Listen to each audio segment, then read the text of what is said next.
Inconsistently consistent.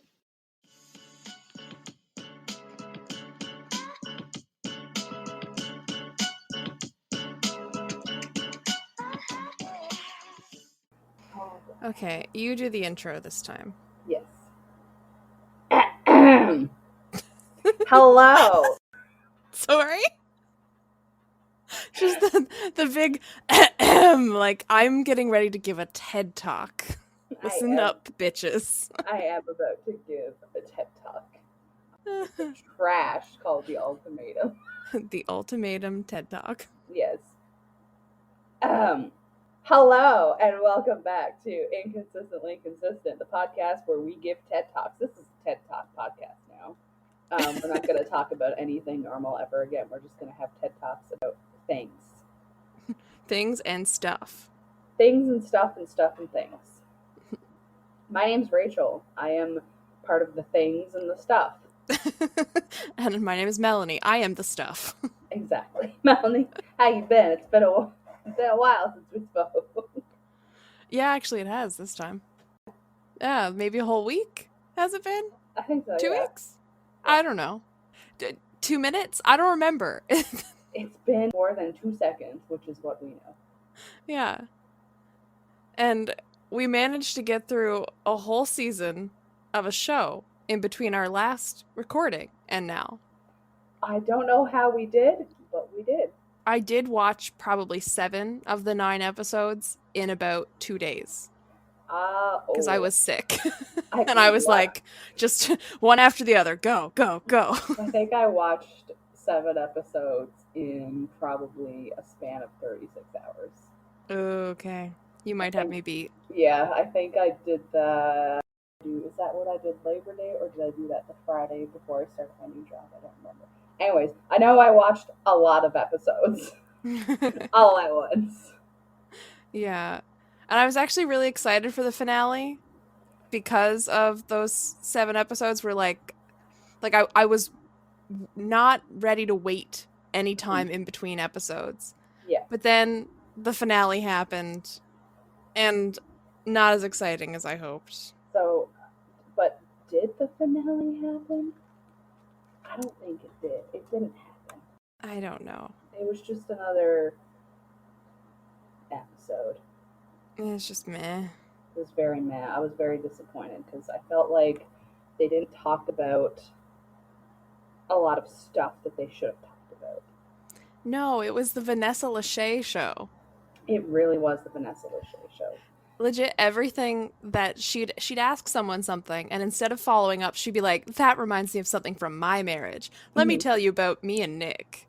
Let me tell you about my marriage, because I'm Vanessa Lachey, and I cannot let anybody else have the spotlight. It was just like, okay, we're not here for Vanessa and Nick to interview the contestants. We're here for the contestants to live react to a Vanessa and Nick interview. Minus, Nick wasn't looking because Vanessa's like the spokesperson of the relationship. It's obvious who wears the pants in the relationship. Okay, don't do that gendered shit now, Rachel. I'm just saying. I know. I have offense to this. It's obvious who wears them. It's Vanessa. I would like, on this TED Talk, my objection to be noted. Your objection has been sustained. That means it worked. Yes. Yeah. Yeah. Okay. Okay. Yeah, I don't think you're a very impartial judge, but that was an impartial ruling. Listen. Ruling against me like this, if I was the judge. I don't know if I'm the judge or not, to be honest. I'm just a person who has opinions. And judgments. Exactly. I think we should just start at the beginning of the season. Because it started off kind of on a high. It did. But first of all, let's go through, because I know what you're like. We're gonna go through and I'm gonna list the couples. I was like, you're gonna list the contestants' names, aren't you? I'm gonna list the couples because I know you've probably forgotten them. If I start talking about these people, you'll be like, who is that again? I feel like I've got it, Maybe. Okay. So first we had Kat and Alex. Yeah. Didn't like Alex. I didn't really like either of them, to be honest. It was more like a personality thing for me not liking Kat, rather than a piece of shit thing like Alex. Exactly. Then we've got Lisa and Brian. We are going to have a whole ass discussion about Lisa. Okay? Yeah, we could do a whole episode on their bullshit. And they weren't even in the whole season, like throughout the whole season in every episode. I think, was it like episode 3 they left? Or 4? They were, I think it was like episode 2. They was the last time we saw them until the reunion. Yeah. Not okay. Initial thoughts on them?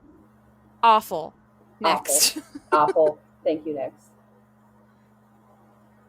1 second. Let's go. The next. Antonio and Roxanne. Okay. Oh, okay. The list I have is different, but yeah, Antonio and Roxanne. Antonio looks very familiar. Oh. And I cannot place, because he looks like an actor in a show I've seen, but I cannot place why, because he looks very similar to an actor in 13 Reasons Why. Oh. One of the, I think the character's name is Ryan, maybe. I'm not 100% sure, but he looks like that character. And I kept looking at him. I'm like, is that the actor? I don't know. Oh, yeah, he kind of does. I just Googled him because I don't remember. I only watched the first season of 13 Reasons Why, and I never kept up with it. I'm not sure if Ryan was in the first season. He was in the first season. He was in the whole show. I watched all 4 seasons. Don't ask me why, but I did. Yeah, I couldn't get through it. Like the first season, it was like we're not here to talk about that. Not here to talk about that. I mean, like it's a good show, but it's like too heavy for me. Yeah. And it's not just that, it's the fact that like once season 2 ended, I felt like there wasn't really anywhere to go. And then in season 3, they tried to give Bryce a whole redemption arc, which I was not okay with at all. And season 4 was just about Clay basically diving into the pits of insanity. Yeah. I don't remember anybody in that. Oh yeah, and then just the name Hannah. That's it. Spoiler, if anybody hasn't watched for the whole seasons, Justin died, which was very sad because he has one of the best character arcs in the show. I'll take your word for it, because that's a show I'm never going back and watching. I know. Okay, so we've got them. Then we've got the high school sweethearts, Ryan and James. Okay. How did you feel about them? I don't like James. You don't like James? No, I don't like James. Okay, I thought you said you liked him. I was like, no. But I'm going to say don't, because I feel like I know you better than I misheard you. Yeah, no, I don't like James. I don't either. Okay. I did like Ryan. I did like Ryan. I felt like James was kind of holding her back from things. And he was kind of just like not really thinking about them as a couple. The whole when they were in their trial marriage section, and they showed like all the scenes of like from like the hidden camera type of things there, and they're like having a fight and how he's acting, like he's taking his PTSD out on her, and like the way that's happening, it's totally not okay. Yes. Even for a completely traumatized individual. Speaking from experience, I'm a very traumatized individual. I don't treat people like that. That would not be did. So I was very much like, this girl's got to fucking run. Like, he's got a whole lot of work left to do. But yeah, we'll get back into that. Yeah, and then, of course, Raya and Trey. Such an odd couple. A very odd couple. Yeah, and not in like a fun way. No. Of like, oh, I didn't think the two of them would get along, and oh, they somehow like match up really well. Just like how are you gonna make anything work? You guys are so far apart on everything. And the whole thing about like them talking about they don't have an emotional connection. Mm-hmm. Like, guys, you're on a show about like get married or fuck off. Yeah. Right? You're at that point. Why have you not had an emotional connection? Like I they don't live get it. together. They live together. Yeah, they live together. He's trying to get married. She's like, I'm not ready.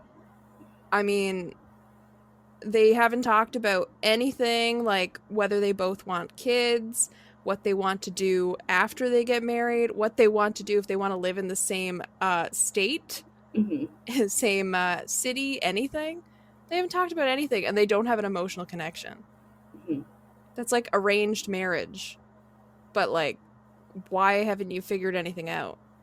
Exactly. So I'm just looking through an article to see where the couples are. Apparently they're all still together, which surprises me. Yeah. Okay, so So beginning. yeah, I the don't beginning, I had such high hopes in the beginning. That first So episode. for our listeners, if you're someone who hasn't watched the show, basically the premise put on by the devil incarnates himself, the Lacheys, is that you have a couple and one of them is ready to get married, the other one is not, and they issue them an ultimatum. And at the end of the process, they either have to get engaged or split up, or for good, or they can go with their new partner. So they do a trial marriage with one of the other people in the couple. Yeah. So they start by dating around, Mm-hmm. like they break up their original partnership, and then they start dating the other people there to try to see if anyone else that they would match up with. After like, I believe it's like 2 weeks, it looked like, of dating, they pick a new trial partner and then do a 3-week trial marriage with that trial partner. And then I know that sounds really weird, and it is, but like they don't have to fuck them if they don't want to. Yeah, so right? that's kind of the thing where like I don't know. That's a weird area for me with regards to like if they want to be intimate or not, because like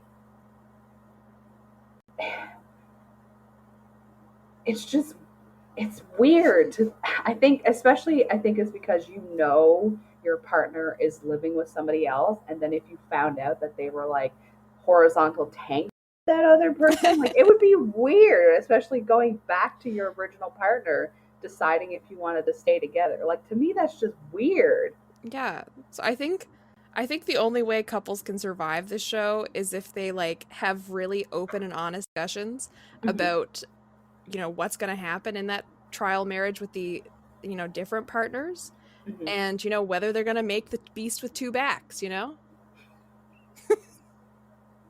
That's the only euphemism I could think of at the time. I like it though. But yeah, they got to figure out if they're gonna like. So I think if you were going on the show, first of all, why would you ever go on the show? This seems like a terrible idea. It really does. You would have to have the conversation, be like, all right, what are you comfortable with? What are you not comfortable with? Because like, you could be somebody going on the show, and maybe you're using this as an excuse to just like bang somebody else, and you can't get in trouble because technically you're broken up. And then you can be like, "Oh, we discussed this." So I think that was the issue with like in the first season, because I think there was some couples that did do stuff in the first season. It's been so long since I saw the first season, I've completely forgotten everything about it. I feel like there's some who did like some sexual stuff. I don't know if any of them actually made the beast with two backs. I think somebody did like the oral stuff, like a little fellatio type thing, but I'm not sure if anybody actually, danced with no pants. Yeah. Oh, we stopped in the middle of this explanation. So the first 3 weeks, trial marriage with brand new partner. Then the second 3 weeks, marriage with your original partner. And they separate for like a day to like go have a think.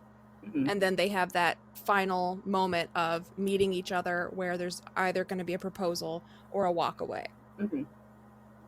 So That's a very long-winded explanation of this show because we stopped to like have a whole other discussion in this, but that's what you get with us. Yes. If you listen to this podcast, you know what we're like. We cannot keep on one topic. One of us is ADHD. Figure out which one of us it is.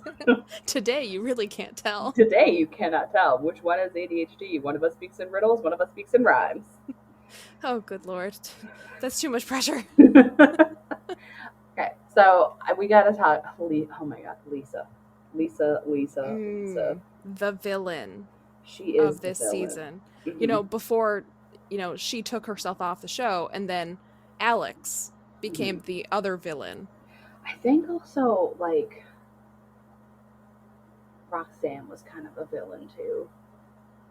Yeah, I wavered on her. Like, sometimes I liked her, sometimes I wanted to just be like, just shake her and be like, what the fuck is wrong with you? I know. Like, I went back and forth because she said something at one point, and I texted Cassie because Cassie watches the show too, and I was like, Roxanne is me and Kat is you in this situation.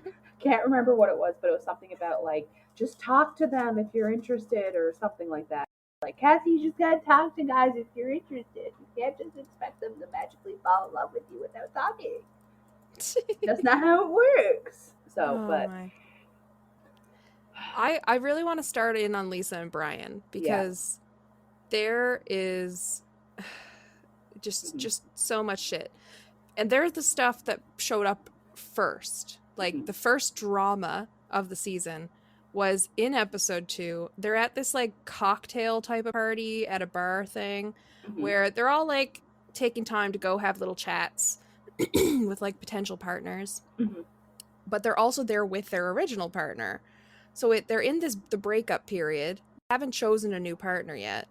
So they're in this weird thing where you have to watch your original partner have flirty chats with other people. So it's already super uncomfortable. You throw a bunch of alcohol into the mix, and people are going to lose their shit. But I've never seen it get as bad as the Lisa Brian situation. Oh my God. Yeah, that was bad. Yeah. Because, okay, to start it off, Raya, whose original partner was Trey,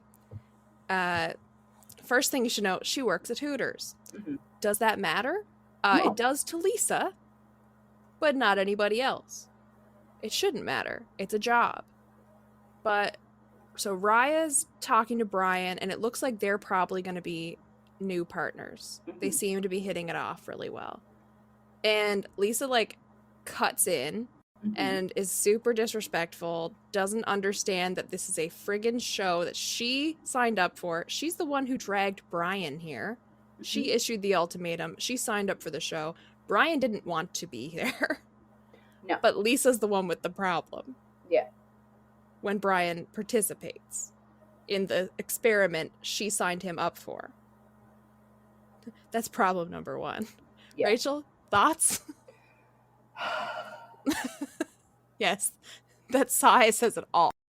I did not appreciate the comment she was making about Raya at all. When she was calling them Hooters bitch and all this kind of stuff. Exactly. Like, you don't talk down to people who work in the service industry. You just don't do it, okay? Like, their job is hard enough as it is already, because especially at Hooters, I can only imagine you've got to wear, like, you know, I've seen kind of they're scantily clad, you know, and you have to deal with probably like men making comments. You probably have to deal with like women staring at you and judging you because you're scantily clad, but like, that's your job. That's how you get tips and customers and everything. And like, she's doing it because that's what she wants to work in. Whether or not we never know if she's doing it because she like actually likes it or because it's like just a job until she gets somewhere else. That's never clear what's going on. But I think her issue is she doesn't think Raya is good enough. For him, because I'm just looking at an article I found up and it has like what their job titles are. So Lisa, she's vice president of clinical services. I don't know Mhm. exactly what that means, but she's a VP. Yeah. Brian's a financial analyst. Yep. And then you've got Raya, managing server, which like Lisa's looking at it being like, he's not good. She's not good enough for him because like I'm a VP. She's just a server. Serving is a hard job. Managing is a hard job. I've done management positions in like fast food industries. It's a hard job when you have to tell people what to do and make sure everything's okay. So it's Mhm. just like the fact that she was talking down to her, and I think they said in the reunion that Lisa also worked at Hooters at one point. I was gonna mention that actually. I felt like I wasn't sure then if it was, so I was actually Googling it to Mhm. double check. But yeah, like she's worked at that, at that franchise. She knows what it's like. Mhm. She's got to know how hard it is to deal with like all the rowdy customers because I'm pretty sure Hooters is also like a bar. So Mhm. it serves alcohol. So you're at like scantily clad women, like the place is known for, it's named Mhm. after boobs, basically. Yeah. And then you're at a bar serving alcohol. You're going to have rowdy ass customers. And in any service industry job, like you're going to Mhm. deal with bad customers anyway. Mhm. So Lisa should understand that and respect her for it. But to me, it's not even just like the Hooters part. It's like, why are you talking down to another human being Mhm. based on their like what income they make, what Mhm. job they do, if they like whether they're educated? Like what the fuck? Stop valuing a person's worth based on their income or their job or anything. Mhm. Like give some respect to people. I don't talk down to people that like haven't been to law school. No, I don't talk down to people who like haven't done any sort of education. Actually, funny enough, me and Jen, I went out to supper last night with my friend Jen, and we had this conversation about like it doesn't matter what you did, if you went to school, if you didn't go to school, like it matters how you treat people at the end of the day. Exactly. Like you could be somebody who left high school, went straight into working, which that's Hmm. fine. You could be somebody who went to university. That's also fine. You could be somebody who went to college. That's fine. You could be somebody who went to the military. Doesn't matter. You do what you want with your life. But if you're going to treat people like shit, then that's when I'm going to have a problem with it. Yeah. You can be you can be a VP, a clinical whatever she is, Mm-hmm. and make six figures and have worked your ass off all the time to get there and still be a really shitty person. Exactly. We know people who are shitty people, Yeah. and they think they're better than everybody else because of where they went to school. Yeah. And their nose is so far up in the air they can't even see if they put on matching shoes. Exactly. It's I hate it. Mm-hmm. I hate it. That's that was should have been the only problem, right? Mm-hmm. Like jealousy and just calling people names should have been the only thing.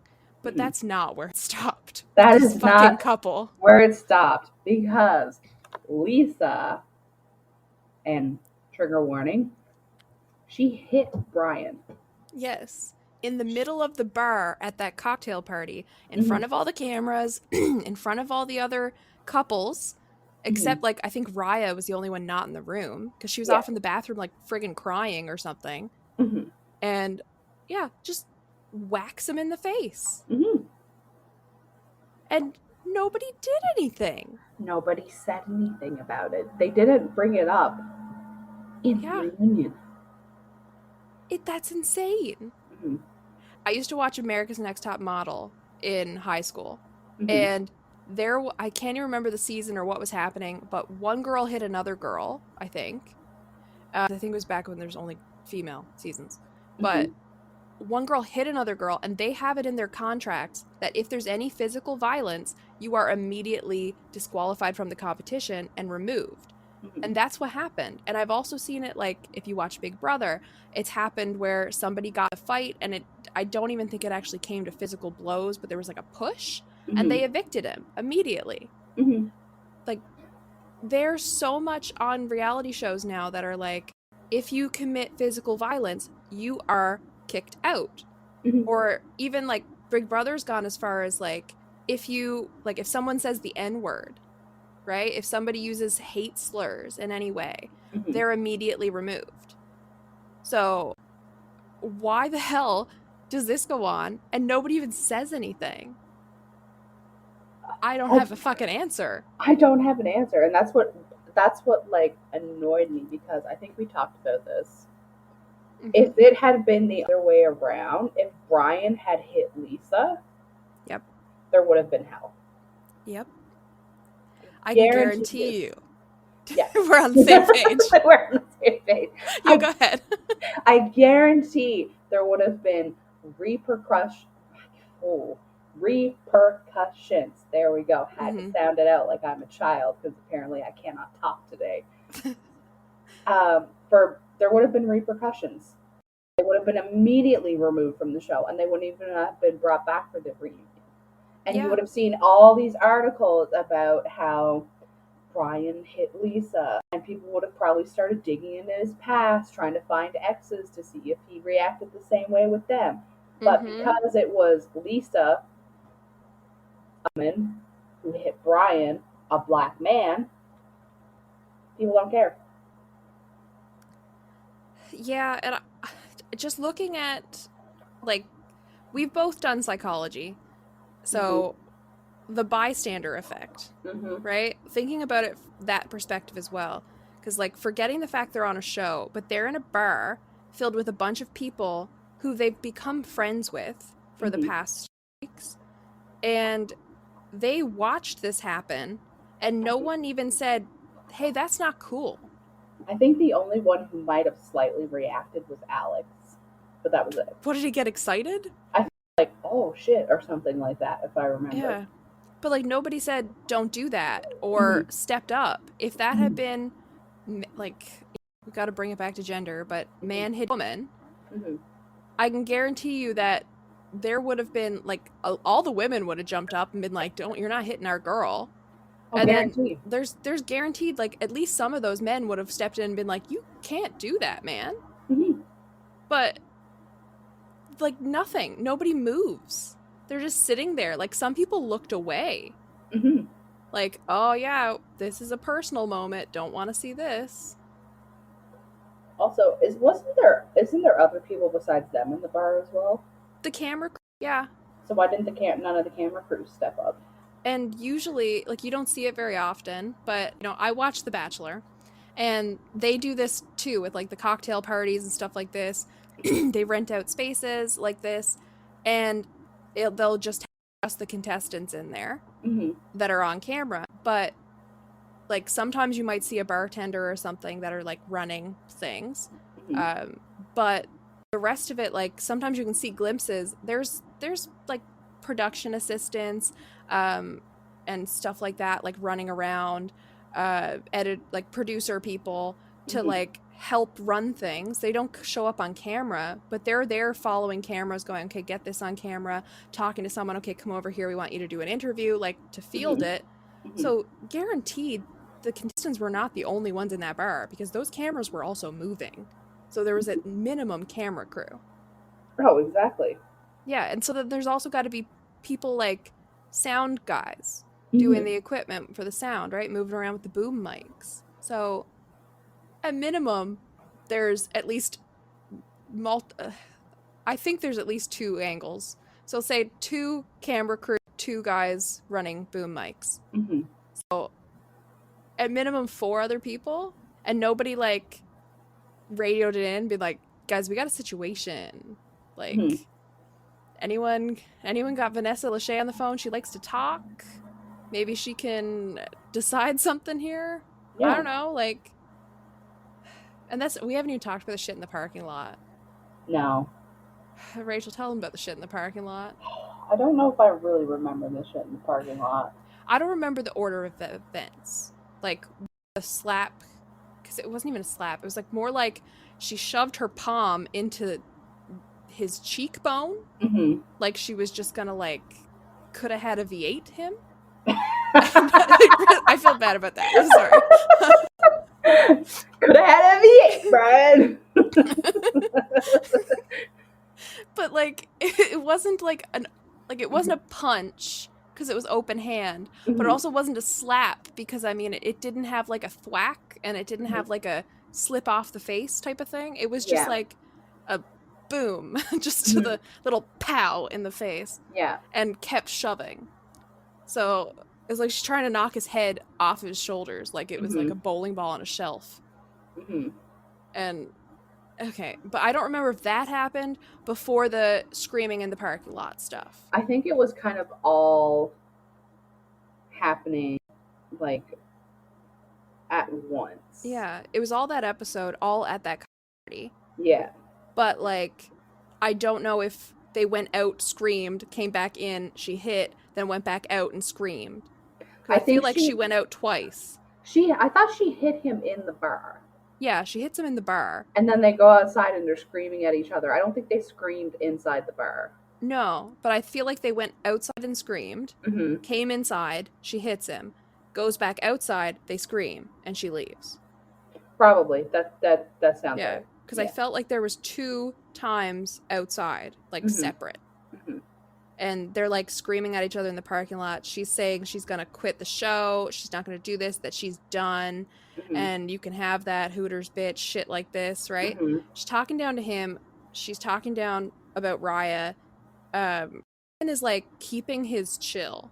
I don't know how he kept his chill, man. Yeah. It's impressive, honestly, to have somebody coming at you that hard and that you're not, like, you don't raise your voice. Mhm. You don't, like, I know he's a man versus a woman, so, like, maybe he's not gonna, like, hit back, but, like, you don't have that urge. Yeah. Like, visually, we don't see him, like, react. Like, yeah, he made some comments, like, you know, who's looking like the asshole now kind of thing. Mm-hmm. But he's like, not reacting the way that she is, which says a lot about them as people, them as individuals, you know? And as a couple. Mm-hmm. Because he didn't seem too surprised. No, I was just reading on the website that apparently she has a tendency to, what is the exact quote? It is, Lisa's issuing Brian the ultimatum because if he's not ready to propose, then she's ready to move on. But Brian is hesitant to pop the question due to Lisa's jealousy issues and her tendency to turn disagreements into explosive arguments. So this, to me, as a therapist in training, means that this is a pattern, and this is how she reacts to these situations. Yeah. So the big kicker is she was drinking that night. Mm-hmm. We don't know how much she had, but she didn't seem sober. No. And then we find out later, by the end of that episode, she is pregnant. She didn't know, we think, at this time. Mm-hmm. No, she didn't know she was pregnant. No, she finds out later. But yeah, like, you can put it up to a little bit like, okay, hormones and alcohol and the situation, like, that doesn't mean that you're, like, probably not going to handle it the best. No, but right? That's also not an excuse to act like a complete asshole. Yeah, and to get physically violent. Mm-hmm. So, yeah, not an excuse. No. But I felt like that was going to be the excuse, and that's what I was waiting for in the reunion. To have, like, her questioned about it, have her, like, give some heartfelt apology, and then talk about, like, how she was, like, the situation plus the hormones, and then, like, she'd been drinking and it was horrible, right? I thought there was going to be that. Mm-hmm. But instead we just, like, pretended it didn't happen. Because she literally, I think it was kind of like verbatim, she was like, yeah, that was in the past, so we don't think about it. Oh, jeez. I forgot. Something like that. I think it was something like that, because Lisa did Raya tried to talk to her about it, and she was like, do you regret saying that? And that was the other thing. She didn't regret saying that. She was like, I don't regret it. Right. I was like, I'm sorry?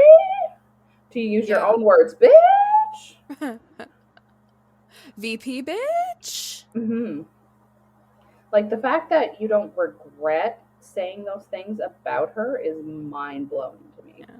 You know what VP stands for when it comes to What? Very prickly.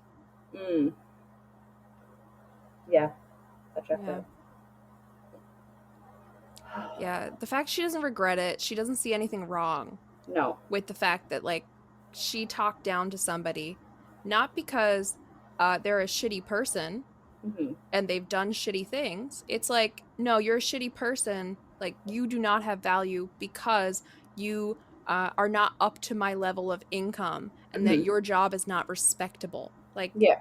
it's a hard day's work, it's an honest living. Like, she's not done anything bad to you. Hmm. Calm the fuck down. I think Not she appropriate. also, it'd be different if she also made a comment about, oh, I don't think Raya was here for the right reason. She was saying that she was here because she didn't love her man and all this kind of stuff and was just looking for an excuse. Hmm. It was like something Yeah, along those. I remember that now. Hmm. I forgot that part.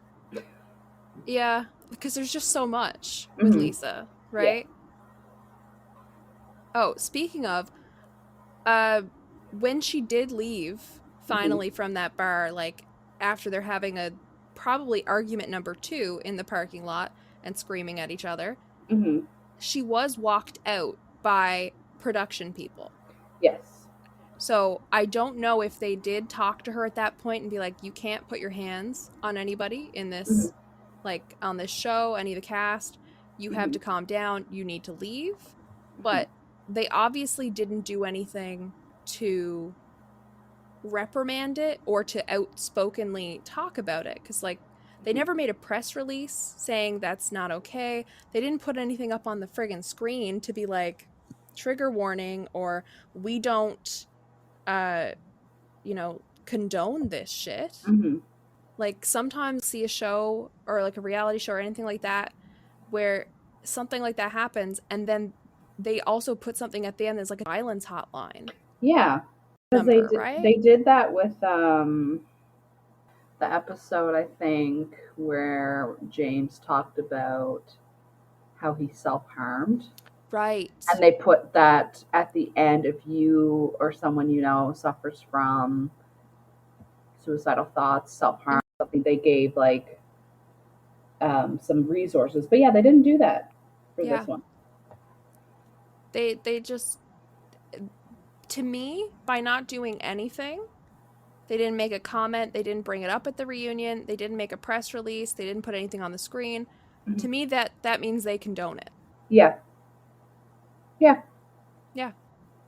No, I agree with that. Where they didn't make any statements saying like we don't support this or blah blah blah blah. They kind of basically, like you said, them not saying anything is them basically saying we're okay that this happened on the show. Yeah. And they're just okay to sweep stuff like that under the rug. Hmm. So, like, paranoid PTSD brain over here. But, like, when I see stuff like that, I'm like, okay, if that's what you showed and didn't say anything about, what are you all also willing to sweep under the rug? What else do you think is not a big deal? Hmm. So, And that is the question. mm-hmm. What else have we not seen? Yeah. How do we know this is the only first time that she's hit him on the show? Maybe she's done it more than once. Mm-hmm. I don't want to throw it out there that she's an abuser, but like She did act abusively in that episode. she did. And a lot of times people will say, "Oh, it's the editing, it's the editing." Editing don't make you look like a shitty person. You are the one who Yeah. said those things with the cameras around, so I can only Mm-hmm. imagine what you said when cameras were not around. Yeah. And I mean, in reality shows, especially reality dating shows, and I relate everything back to Bachelor Of because course you do. I love Bachelor. I love watching it because I love the fucking drama. But Hmm. there's a thing called the villain edit Hmm. of, like, when somebody on a reality show is given kind of an edit that's tweaked to make them look like the villain to create drama. Hmm. They didn't have to do that with Lisa No. because she hits a person on camera. She calls somebody out in a demeaning way for having a job that she thinks is less than hers. Hmm. And she's like completely disrespectful and just sloppy, Hmm. screaming at people. Mostly Brian. Yeah. But basically, you don't have to villain edit that kind of person. And honestly, I think they didn't give her a villain edit. I think they tried to make her look better. Oh, they did. Right? Like her edit looked like every time you didn't see her screaming and hitting Brian, she looked okay. She looked like a decent person. Mm-hmm. She looked like no red flags that you're seeing. Yeah. So I don't think they gave her the villain edit. Mm-hmm. No, I don't think they did. I think No. I think she did that herself. Also, if anyone deserves a villain edit, it's somebody that hits another contestant. Exactly. So why do they think she doesn't deserve one? Netflix, you got some questions that you need to answer. Yeah. We'll submit a list.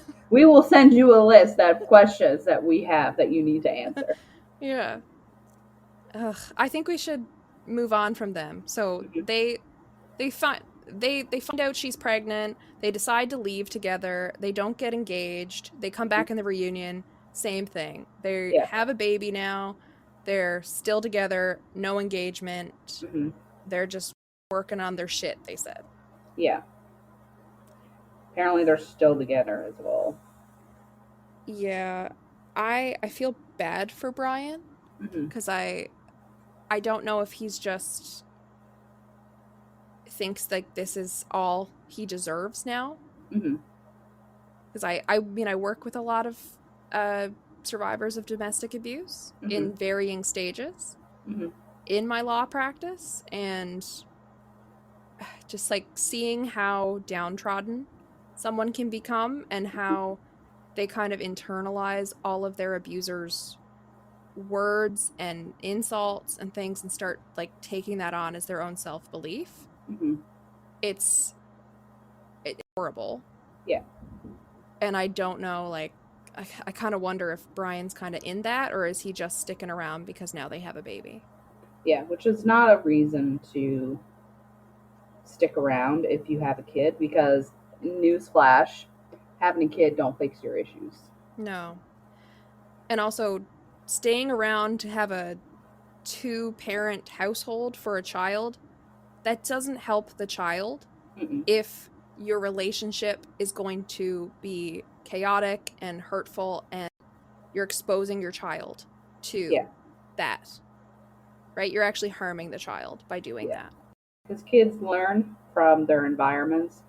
A lot of the times, if you look at, people who have been the abuser in relationships, a lot of times it's because it's not the main factor, but it's one of the factors from what the research has shown, because I've done research on this, is they've grown up in that environment, and for them, that's how you express yourself in a relationship. That's how you handle conflict in a relationship.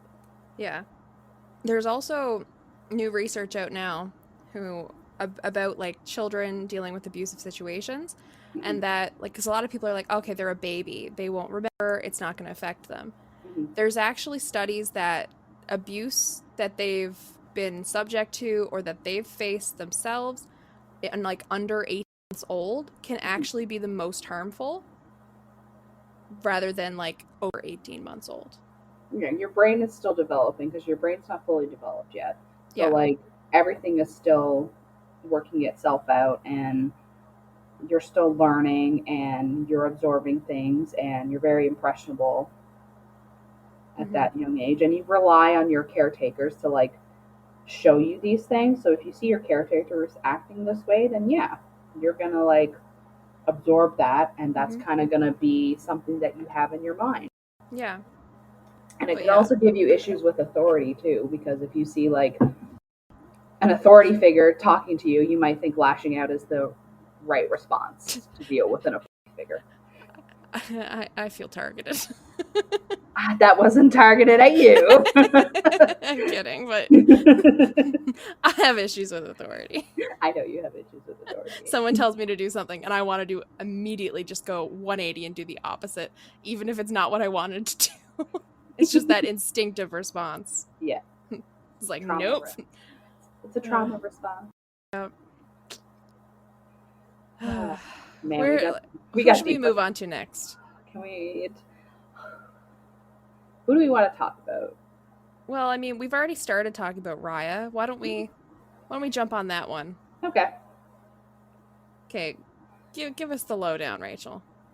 So I think their biggest issue is the fact that Raya wants to live in the city and Trey does not want to live in the city.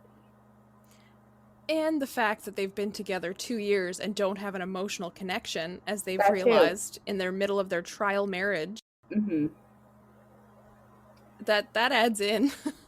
Yeah, and they live together as well already. I think they're one of the few that already live together. I don't know if the other ones live together or not. I'm pretty sure Antonio and Roxanne live together. Kat and Alex, I'm not sure. Lisa and Brian did. Ryan and James did not. No. So yeah, like 2 to 3 couples lived together Mm-hmm. prior to this. Yes. Yeah. So Trey and Raya, I feel like I like them separately, Mm-hmm. but together, I not as much. Yeah. Every time we see them together, they're just having the same cyclical conversations that never go anywhere. And we see a lot of Raya trying to express what she wants, Mm-hmm. and Trey, like, just saying he wants what he wants, and I don't know why you can't want what I want. Yeah. In other words, you know? Mm-hmm. But I really liked Trey when he was with Ryan, the trial marriage partner. Okay, so here's the thing. I was hoping that they were going to end up together. Trey and Ryan? Yes. I was shipping them so hard. I really wanted them to end up together so bad. Mm-hmm. Because they were just like, they were so good together. Yes, absolutely. Such similar people. Like, they were similar, and they also had like the same ideas because, okay, Trey was the one who gave the ultimatum. Another thing with the season, a lot of the men were giving ultimatums, which I was... Yeah, they had a good mix this season of like men and women that were giving it. Yeah, I was kind of surprised. Mm-hmm. But like, it was nice to see that it wasn't just like women being like, I want to get married and have babies, man. That there's men out there who are like, I want to get married and put my babies in you, man. And that's what they said. Yeah. That is what they said. Yeah, and I also liked seeing... I mean, we'll get into it with Roxanne. I liked how they did bring on a woman who was kind of against marriage.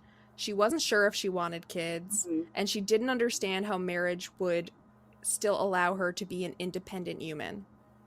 Right?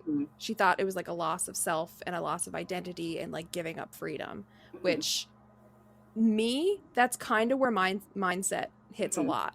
So I did like seeing that aspect, you know, commenting on the kind of logistics of the show right now and how they brought in a whole bunch of different populations. But we gotta stick on Trey and Ryan. Trey and Raya. Should have been Trey and Ryan. Should have been. They should have been together. Yeah. I wasn't so sure about Raya in the beginning because I felt like we didn't see a lot from her. Like, she was just, you know, like, she's a beautiful woman. She seemed really sweet, but we didn't know much about her until you start seeing her talk to the other men, and she brings up the fact that, like, she had a hard childhood growing up with single mom who was a pastor, and that, like, sheltered childhood. And then another, you know, trigger warning here, she brings up the fact that she had a miscarriage. Yeah.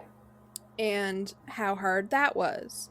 And it made her not, like, really hesitant to be like, jump into whether she wants kids and stuff after this, and she had to kind of struggle with that out.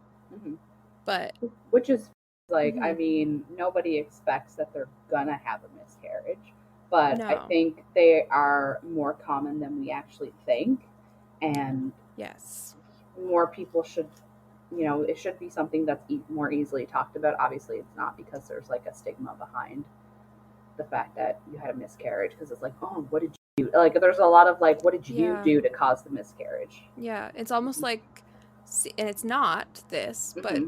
sometimes it's almost seen as like a sign of failure Mm-hmm. that you like can't do something, Yeah. right? Like you can't do what it was built to do. Mm-hmm. So, and that's not even getting into like all the emotional, like horrible aspects of it and the Mm-hmm. death part, but Mm-hmm. like that's a lot to carry. And she said it happened about 2 years ago, which was, Mm-hmm. I assume, before the Trey relationship, because Trey and her have been together for 2 years. And she didn't mention Trey was involved. Yes, but I feel like she did mention that, because he knew about the miscarriage, so I don't know if maybe they were just like casually seeing each other at the point, or like what it was. Okay, so he did know. He did know, because um he talked about how hard that was, so he knew about it. Okay. But I don't know if it was like his child she miscarried, or if it was like an ex's child or something. Like, Mm-hmm. yeah. Yeah, I don't remember him saying that, but I also like if that was in the reunion, I skipped through some of it because I was so bored. I don't think it was in the reunion. I think it was him talking to. They were talking about it, maybe, or maybe he was talking to Ryan about it. I'm not sure, but I feel like he did know. I could be wrong, and if I'm wrong, then oh well. Yeah, well, it's not integral that we know that. Mm-hmm. I I think I don't have any problems with their relationship. Like it's not like, and keep in mind, we're commenting on other people's relationships that we know barely anything about. Exactly. But because you never know what happens behind closed doors. And we're allowed to comment on them because we have a podcast. That's how this works. That's how it works. And it's on a TV show, so it's as best as we can do. And honestly, we're never gonna run into these people, so it's fine. Yeah, and we're trying to be respectful. Yes. You know, unless they're like being abusive on TV. Mm-hmm. Lisa. Oh, what now? I didn't say anything. I had a cough. Sorry. Yeah. So with the Trey and Raya situation, I feel like they could make it work, Mm-hmm. and maybe they will, but they just don't seem to communicate well. I don't know. I feel like Raya is going to hold the fact that Trey did start develop feelings for somebody else over him. Mm-hmm. I get that vibe from her. Yeah, like that's got to be really shitty Mm-hmm. to have come into this situation. She was like not ready to have like she didn't want to be there. He brought her into this. Mm-hmm. He develops feelings for Ryan, but I mean, Mm-hmm. like, who couldn't? Ryan's amazing. Ryan is a precious baby angel who needs to be Mm-hmm. protected at all costs. Absolutely. Yeah. And Trey, like, he did the right thing. He was honest Mm-hmm. about it. Maybe shouldn't have said it at the dinner with all of them. Yeah. Right? Should have told her personally before he announced that. Mm-hmm. But yeah, like I get that. It's got to be really hurtful, especially when they've realized by the end of their trial marriage that they have not built an emotional connection. Mm-hmm. And he's like, nah, I built one with Ryan, Mm-hmm. my trial marriage partner, in 3 weeks. Right? Like, barely know her, but I've got feelings for her. But yeah, don't really have much in the way of feelings for you. Mm-hmm. Like, Eli agrees. Yeah. Eli agrees. Yep, he's putting that little exclamation point on that. Yeah. Oh, you know what though? What? Trey, we're both shipping Trey and Ryan, Mm-hmm. the new trial partner. Mm-hmm. So I thought, like, he was like, oh, can we still see each other after this? Like, we could hang out, be friends. He was saying that to Ryan at the end of their trial marriage. I thought that, then plus being at like the dinner where they're kind of telling everybody, here's how our trial marriage went, here's what I learned, and now I'm going back to my original partner to have a trial marriage. Like, at that stage, him admitting that he developed feelings for Ryan, I thought he was trying to lay groundwork to be with Ryan after this, right? And make sure Ryan knew. Yeah. So I was shocked when it didn't seem that way immediately after that dinner, and he's back to Raya telling her, like, he wants to make it work with her. Yeah, I was surprised. Mm-hmm. I kind of wanted that. I really wanted them to get together. Yeah. Is it just like a youth thing? Like, I know Trey's 29, you know, but he seems younger. Yeah, he doesn't. I don't know how one acts like you're 29 because I am 29 for a few more weeks. Yeah. And I just don't a few. Just a few. Then you're on level of 30 of life with me. We don't want to talk about that, but yes, I'm 29 for 3 more weeks, ish, give or take. And like, I don't know if someone would look at me and be like, "Yeah, she seems like she's 29," because I don't really know what that means. But I get what you're saying, that he doesn't seem like his age. Like, I don't know if it has to do with him not acting his age or just like the way he carries himself. Because like, I'm gonna relate this to me because why not? But like, when I started talking to Brandon, my boyfriend, I would have never guessed he was as young as he was until he told us. Because he didn't carry himself that way. He didn't carry himself as somebody who was 23, he's 24 now, but at the time when I met him, he was 23. You know, he didn't carry himself as a 23-year-old. So maybe, like, Trey doesn't carry himself as a 29-year-old. But how do 29-year-olds act? You know? Like they're in more pain than when they were 25. Exactly. Because it's one of those things that I think we have, like, ideas of how you're supposed to be at certain ages. Like 23, I imagine you're still like into partying and going out with your friends and like drinking and stuff and like, you know, hooking up and all this kind of stuff. But like, I don't think there's a lot of 23, 24-year-olds who are out there like that. And like 29, I think people think by this point you got your shit together. Spoiler alert, you do not have your shit together at this point. I don't have my shit together. I don't know about you, but I don't have my shit together. Yeah, I mean, I think it's... I don't think it's like a fair comparison to put on people to be like, you have to be at this stage of life at different ages or this. But I just feel like, and maybe part of it's because he has like a young face. So you look and see as a young face, the way he like interacts with people, it just gives me younger. Like, I would have said like 20 or 25 max. And then I'm like, oh, he's 29. So he's basically like around the corner from 30. Okay, I get why he might be at the stage of like wanting to get married, but I feel like also what stage you are in life depends on what you've been through. So like someone could be 21 and super mature, super like wise beyond their years. You might like, they might put off vibes that they're like, you know, in much later stages of life because they might have just gone things.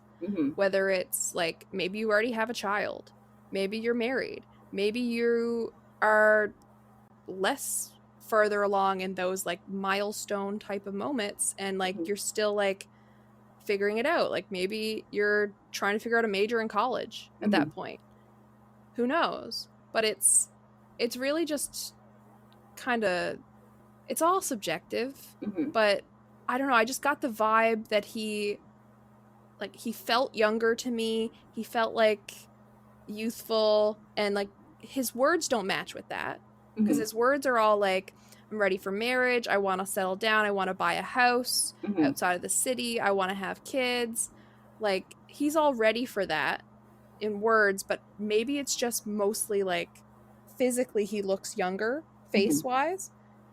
And maybe when he was talking to, like, other people, like, I don't know, maybe it's just comparison to the other people who seemed older in looks and maybe how they spoke. Like, maybe it's just his inflection.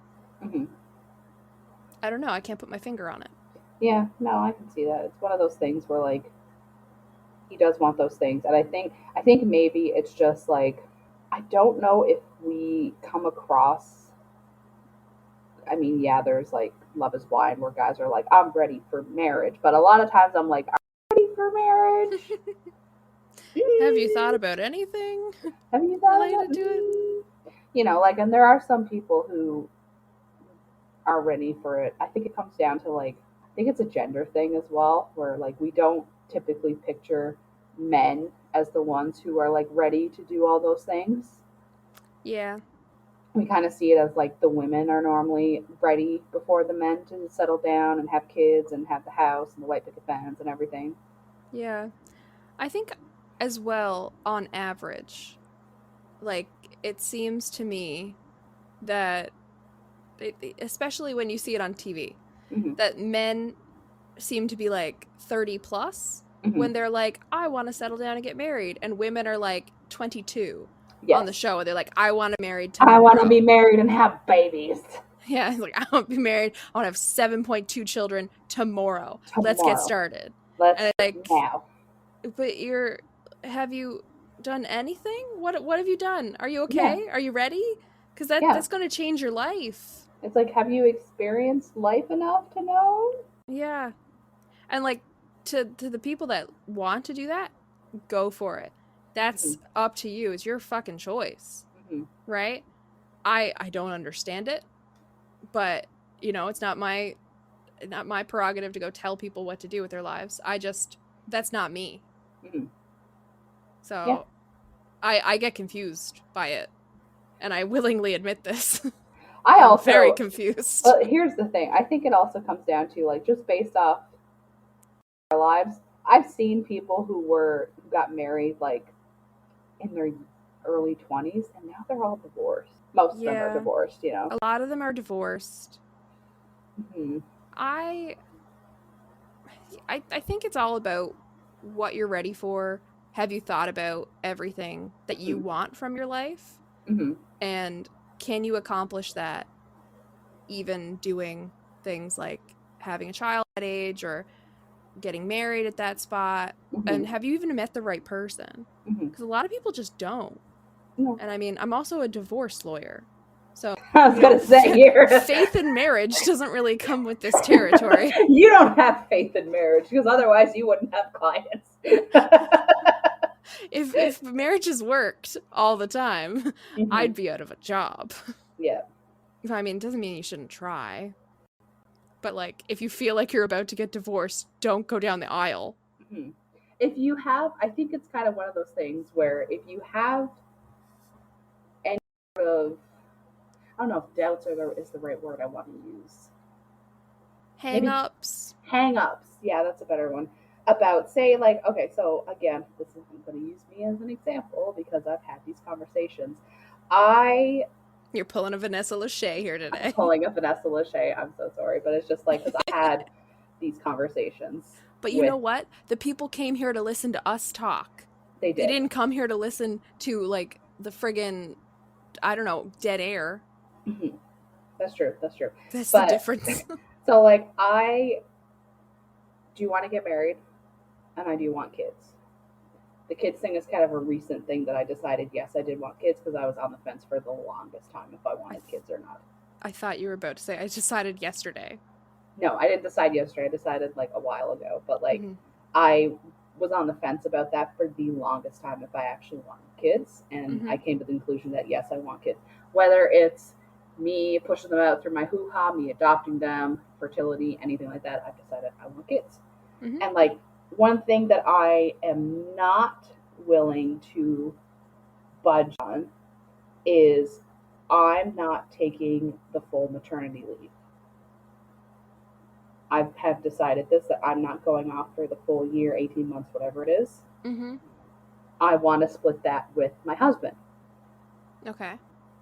And I made that clear. I said that to my ex, and he didn't agree with it.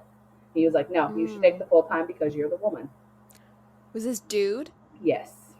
Oh, I'm so glad I only met him in person once. Right? He wouldn't survive a second time. He would not.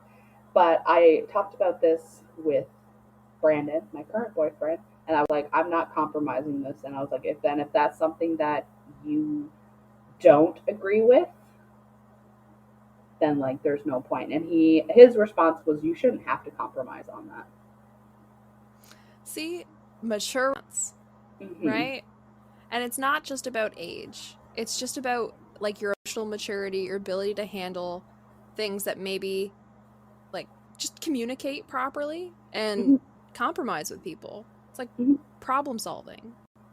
Exactly. He's got Melanie points. 3 more Melanie points. I will tell him he's got Melanie points. I hope someone's keeping a tally, because I'm not. I am mentally keeping a tally. He's got Melanie points. He's also got dad points because he likes naps, and my dad loves to nap. Yeah. I mean, he started me off there with the Pirates of the Caribbean is the favorite movie. I love me some Jack Sparrow. Obsession with Johnny Depp. So I'm already on board. Yeah. Right? And now he's just bringing it home. You know, gender equality. I like him already. Yeah. Yeah, he's all right.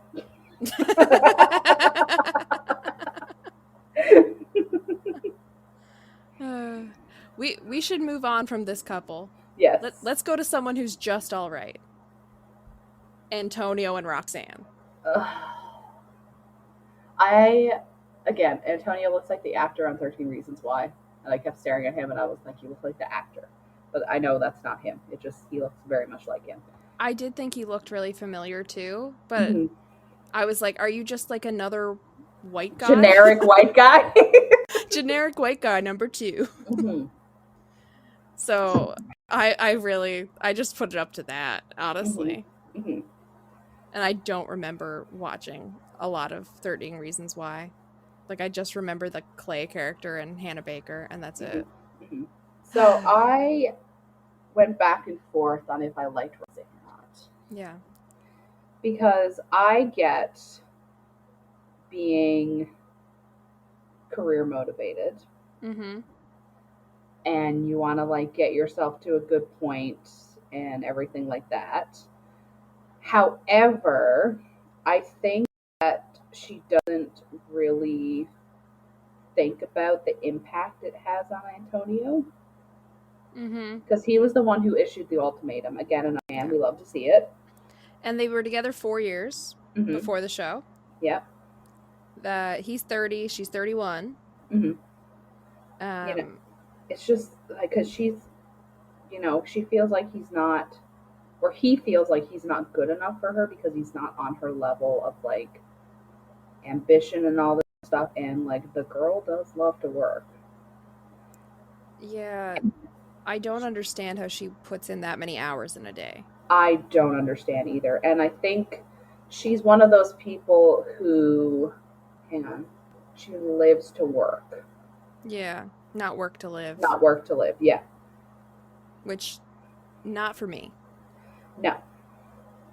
Like, I want to be able to, like, have a little bit of fun. You want to be able to have this social life, like, spend time with your partner and all this kind of stuff. But, like, she is literally just working all the time. And that's got to be frustrating. Yeah. If I was Antonio, I would be very frustrated. Feeling like she doesn't want to spend any time with me because she just wants to work all the time. Yeah. And it's like, what time are you spending together? He's putting in that many hours at work? Like, is the only time you're spending together while you're both asleep? Yeah. Right? Like, that's the bulk? Yeah. Which is not the way you develop a relationship, because you can't work on your communication while you're sleeping. You can't, like, build a bond while you're sleeping. Can't do anything, really. Yeah. So, like, from the beginning, the first little bit with Roxanne, I liked her. Mm-hmm. Because I was like, okay, she's not there. Like, she fits more with me than a lot of the other women who are very much like more romantic, more like kind of that kind of thought process, less analytical. And the fact that like she's this entrepreneur, she's a badass in that sense, right? Like, and she knows what she wants. And also she's got this like fear of marriage. I don't think she'd ever say that, but I'm saying that. Yes. It's like a fear of it, that she's going to lose her own independence. She's going to like become, you know, the Mr. and Mrs. together. And I think that also comes from like trying to be the strong woman and be independent. The idea of if you get married, then you become Mrs. Him rather than Miss You. Yeah. Right? So I get that, because I kind of struggle with that myself, of being like, how could I, not like to other people, but to me, just like, how would I still be, you know, me and separate and strong, and like, what do you, like, it feels like a giving up parts of yourself to that, rather than it should be building on and becoming stronger together, right? And then also like her fact that she's not really sure if she wants kids. I'm someone, I don't. If I change my mind, I will adopt. But ever since, I've been saying it since I was like 6 years old, I do not want children. Like, I do not want to go through pregnancy and stuff. I don't want to push a child out. And I don't feel like I could give a child a good life, because if I'm having a child because other people want me to have a child, I do not want to commit myself to giving that child a good life, to being a good parent. So I'm not going to be a good parent if I can't put my like into that. It's not fair to a child. And you know, I'm not being forced to have a child, so why would I? But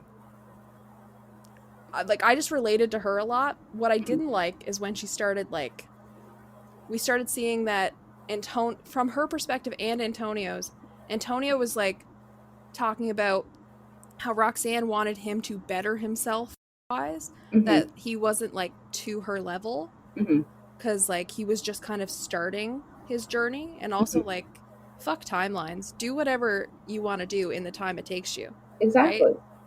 You can be 45 and just start your company. Listen, there are lots of people in my master's program who have established careers, and they decided, like, there's people in their 50s who have decided that, nope, I want to switch career, and they go back to school.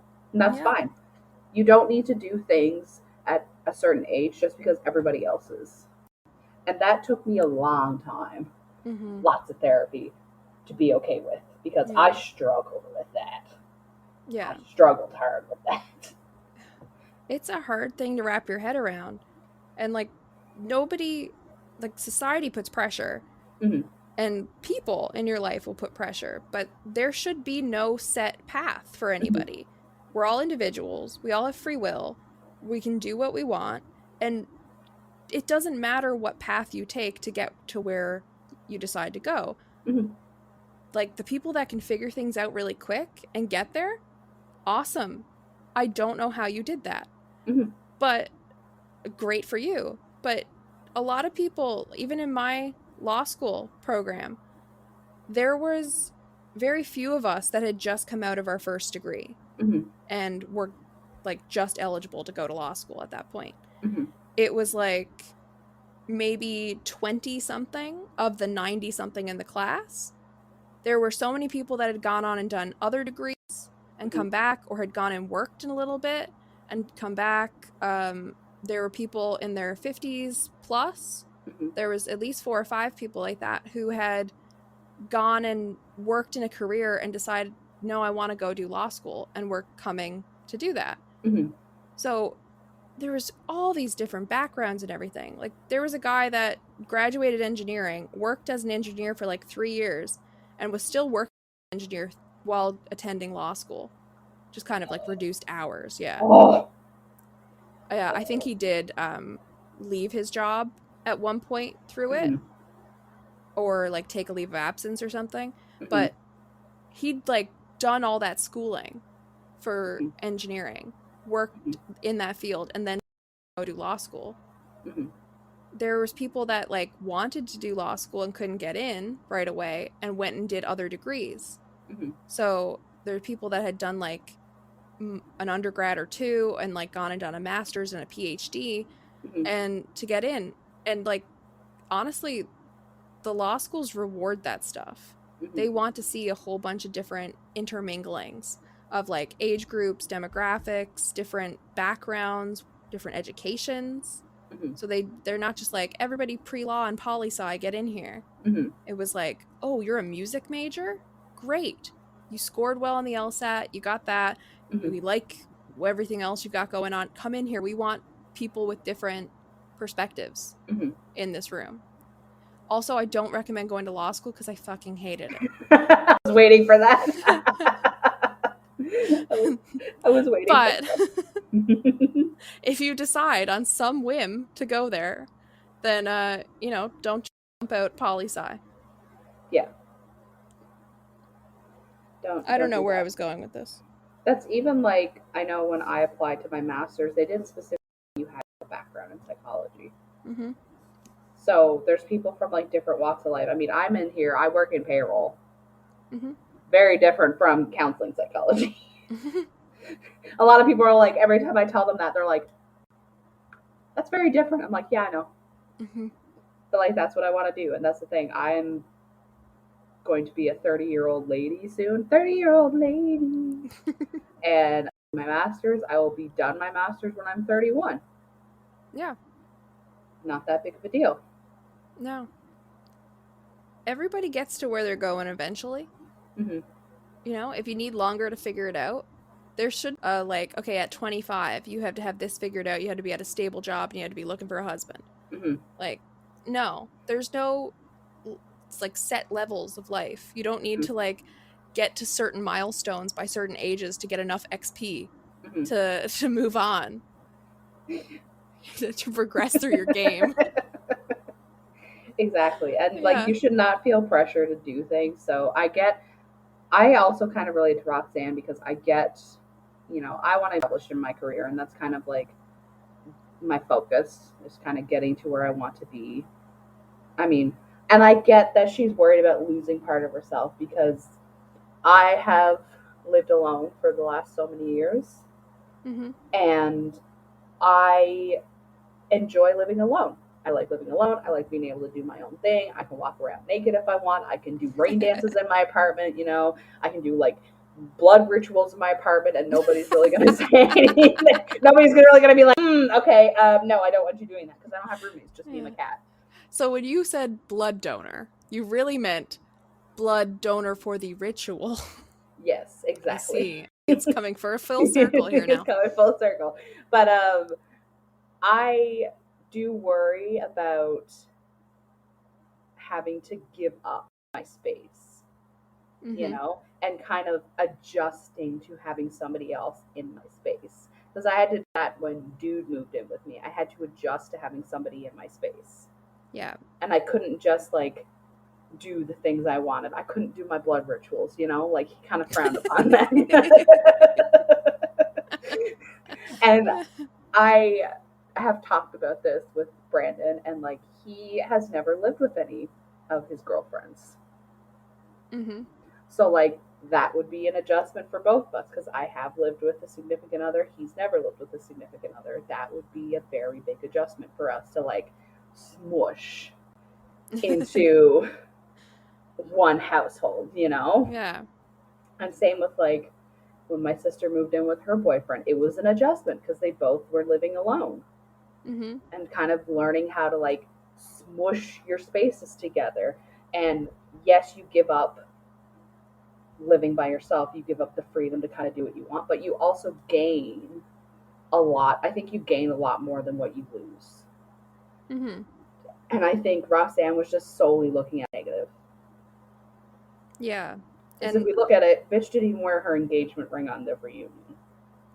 Yeah, that's that's a little bit of a red flag. Mm-hmm. And now this may just be me projecting, Mm-hmm. but I feel like Roxanne's got a lot of mental gymnastics type of work to do Mm-hmm. to get to a point where she can feel like being engaged, getting married, becoming a mom, like if that's what she wants to do, Mm-hmm. is something that's not going to be detrimental to her. Mm-hmm. Because, like, the only thing, like, when she was in a trial marriage with Alex, she was talking, like, and from his perspective, when he started talking about, like, it strengthens you, it like, boosts your career, Mm-hmm. that was all the part that she heard, was Mm-hmm. the aspect of, like, how it could impact her in her business. Mm-hmm. Which, if you're getting into a marriage because of business, Mm-hmm. that's not really the purpose of marriage, Yeah. right? Like, I think she just has some work to do. And, you know, I think everybody can benefit from therapy. Even Mm-hmm. if you think you're the most well-adjusted person out there on the planet, Mm-hmm. like, therapy checkup, and to be like, hey, Mm-hmm. I need to learn some new coping skills, some new Mm-hmm. tools, different things, get a different perspective. Mm-hmm. It can just open your mind to things. And I feel like Roxanne, like, I also feel like Antonio's put pressure on her to be at a place that he's at Mm-hmm. in the relationship and, like, the romantic aspects, Mm-hmm. whereas in milestones in life, where she's also tried to put that pressure on him with the work stuff. So to me, if you're putting all that pressure on your partner, Mm-hmm. and both partners are doing that, you know, how do you make that work? Because you've got to balance, like, you know, making suggestions and putting your opinion out there Mm-hmm. versus pushing the other person into things that they're not ready for or want, and Mm-hmm. where their boundaries are. Mm-hmm. And it's all communication. Said multiple times on this podcast, it comes down to communication. And People like can't communicate. the That's the thing main issue. the thing about it is, like, if Roxanne is worried about, say, changing her name, newsflash, it's 2023. You don't have to change your last name if you don't want to. Mm-hmm. You can you can still be married and stay with your maiden name. Yeah. You could stay and merge hyphenated. You could hyphenate. My mom I've hyphenated hers. I've actually seen, and I have only seen this maybe twice ever, Mm-hmm. and probably just because I've, you know, worked in law firms, and Mm-hmm. I, am a lawyer that deals with divorce. But I've seen couples merge last names and create a new, Okay, I haven't and seen it was that. actually really interesting. So, like, if you and me were getting married, we Mm-hmm. take our last names, Mm-hmm. and wait, do you care if we say your last name on the podcast? Do you care if we say the last names on the podcast? It's on my book. I don't care if they say my last name on the Okay. podcast. So we have Rideout and Flynn. If we, like, merge them, we could be like Ridelin, Okay, right? yeah. Like, make something cool. Mm-hmm. Or Flyout. Fly out. Now I think I like Lynn better. I don't know, Flyout, like a little, like, zinger to it, you know?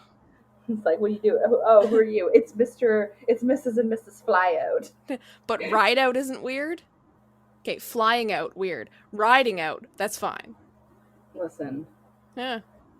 Would I you prefer run out? No. Meander out? Float out? No. Flout? Flout. But yeah, she could do that. Like, she could even hyphenate. If she could keep her last name, maybe he could hyphenate, so they have, like, the same hyphenated last name. Yeah. It could be like Roxanne and Antonio Smith John. I don't know. I don't know what their last names are. I'm just using that. I don't know what Yeah. their last names are, but you know. Yeah. Like, there's lots of things that they need to work out together.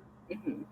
And they also, like, separately and together, right? Like, Mm-hmm. communication, of course, they could solve a lot of the issues by just being like, okay, identify what's holding her back, Mm-hmm. like why she doesn't want this right now, why she's not comfortable wearing a ring, what to do there, and then figure out what they can be okay with. Because the ring thing, you know, I said red flag, but also I kind of understand it. Because, like, if you're engaged and you have to wear a ring is also historically the sign of, like, the ownership, the property, the giving the, you know, the father gives away the daughter to the man, right? Like cattle. And yeah, it's like, oh, here's a little collar for your finger. So I get it. I get that hang up. But, you know, we don't know if they've had conversations about this and if he's chill with it or not, or what, I right? mean, he didn't seem chill with it on the reunion, honestly. He seemed a little, he was not comfortable that she was not wearing the ring. Yeah. So, like, that's probably a conversation to have before you get to a reunion of a television show. Yeah. In front of the public.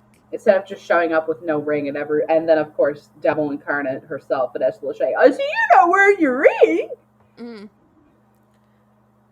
To me, it's like, if you've got a problem with the ring, okay, how do we get around that? Like, are you comfortable if both of you wear rings? Yeah. Are you comfortable if neither of you wear rings? Are you comfortable, like, put the ring around your neck on a necklace? Like, what about the ring is the problem? Yeah. So if you can't identify what the problem is, how can you come to a solution? And how can you come to a solution with a partner if you can't figure it out yourself anyway? Right? I'm like, just wise. I know. You're so wise. You're wise so beyond your years. Because one of the couples brought that up, that, oh, well, why don't you get him a ring and you guys can both wear rings together?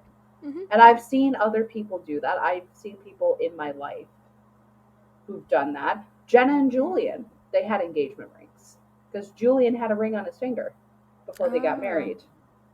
I forgot about that. Yeah, so like they both had rings. Yeah, I've never seen anyone do it personally, just kind of like TV, YouTube stuff. But I think that's a nice compromise. There's a girl that I know that I met at MUN, and her fiance both have rings that they wear. She's an odd one, though, but you know, that's a whole other conversation. But yeah, they both have rings, which makes sense if you don't want to be the only one wearing the ring. Me, for example, I don't typically wear jewelry, but that is one thing that I say I don't wear jewelry and I've got earrings in my ear and my nose is pierced, but you know what I mean. Like rings on your fingers. I don't really wear like rings on my fingers. I don't really wear bracelets. I had a permanent bracelet, unfortunately that broke, so you know I was very sad that broke. It didn't even break at the clasp, it broke at one of the other things. Anyways. But I typically don't wear that type of stuff because, you know, I just don't think about it. But if I had an engagement ring, that would be something that I would be consciously wearing, because to me it's a symbol of like love and our commitment to each other, and I would want to be able to be like, yes, look at this, I have fiance, he got me this beautiful ring, he loves me, we're gonna get married and have babies, and they're gonna be yeah, it's got the sentimental aspect of it. It's not just a piece of metal. Or even if you're not comfortable with actual rings, I've seen people do this, tattoo it on your finger. One of the girls at my old job, her and her husband have Deathly Hallow rings tattooed on their finger. Oh. Yeah. Cute. No, so that's kind of like ideas. I'm sorry, I know. And like I do actually want to get something tattooed on my ring finger when I get engaged. Just engaged or wait till you're married?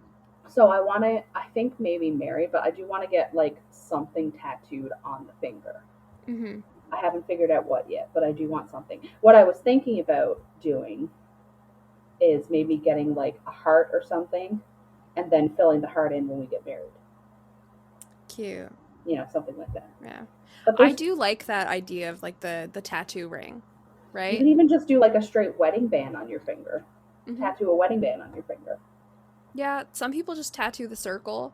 Exactly. Some people like tattoo like I've seen one that's it's Celtic knots, but it was just like all this like really intricate like weaving lines. I thought that one was really cool, but just like a little something there. But you've got to be really committed, because laser tattoo removal that is not a fun process. Yes. Well, that's you the gotta other make thing. sure you're committed. You have to make sure you're committed to that person. Because, like, say for example, if you got like your initials tattooed on there and then you got divorced, that's awkward. You'd have to just marry somebody with the same initials. You're like scrolling through Tinder, going, nope, No. this one. Oh, he doesn't like dogs. Okay, Yeah. next one. Yeah. No. Oh no, he's got a MAGA hat. Damn it. Yeah. So like, there's different options. So I think that's something that they definitely need to discuss and figure out what option suits them. Because not wearing a ring without having discussed it just from like what it seemed on the reunion, no mas for me. Yeah. I'm very much like a work all your issues out together in private before you go air dirty laundry in public, right? Yeah. We should move on to another couple though, because we've got 2 couples left. Oh, we do. We've been talking have to a get lot. through. Kat and Alex, I didn't like either of them much. Ryan and James, I liked Ryan. I didn't like James. So I'm like, do I want to save the one that I'm going to be like, oh, I liked her till the end to just give me a little something, or do we just go for it? I mean, we could save her till the end because I liked her as well. Yeah. So let's do Kat and Alex. Yeah. So Kat and Alex. Kat and Alex were actually swapped with Antonio and Roxanne. So look at the segue. So Kat and Alex, Kat's 28, Alex 32. They've been together 2 years dating. And she gave the ultimatum to him. Now, in the beginning of the season, they seemed fine. No red flags seemed to jump right out at me and hit me in the face. They seemed boring. And, I say fine, right? Because it's a reality show. And I'm like, oh, you're boring? You look normal. 'Twas not the case by the end. No, it seemed like Alex is a very strong, pushy person, and Kat is very laid back, roll with the flow type of person, and would be more likely to give in to somebody than push for herself from just, what we saw. Yeah. And even like the comments that Alex made about her doesn't challenge me. Yeah. That's kind of like, it's not a good thing to say about your partner, and like you don't say those things. No, and I mean, I would kind of look at it if he wasn't who he was and a piece of shit. We'll tell you why he's a piece of shit in a minute, but I would give him the benefit of the doubt and be like, maybe it's just a wording thing. And he means like, okay, she doesn't like push me in the sense like stand up and say, I want this is what I want, I'm not backing down kind of thing, and I'd like you to go do this better, right? Go be better, go do this, and instead just kind of lets him kind of get away with things and slide and easy going. Yeah. Or she doesn't like, if he has a view about something, she doesn't like, debate. I don't want to say confront, but kind of like, okay, well, debate. Yeah. Or doesn't try to like push him to be better at something or improve something. Yeah. Rather just kind of like accepts him. This is what everything is. This is who you are. Yeah. And, I'm not like, if you fall below that bar, I'm also not going to be like, do better. Yeah. Right. So because it could have just been a personality thing, right? That he's much more what I want all the time. And she's just more like, let's compromise. Let's go with the flow. I'm easygoing. I can deal with stuff. Yeah. Kind of person. Yeah. But the way he deals with every human he comes into contact with is a big red flag. Like, that man is made of flag material, whatever that is. He's one walking red flag. Yeah, he is. The more he opens his mouth, the worse it goes. Roxanne said she caught him lying multiple times. The one she listed was telling her parents that he always opens the door for her. Yeah. Which you lie to your supposed trial marriage partner. So you're supposed to be acting like this is your wife at the time, but you lie to her parents. Yeah. And it's not so much about like it's not so much about, hang on, let me get my, it's not so much about the lying. It's about what he lies about. Like lying about holding open a door is so insignificant. Yeah. It's like, why would you lie about that? Yeah. Like that makes no sense to me. Why are you lying about holding open the door?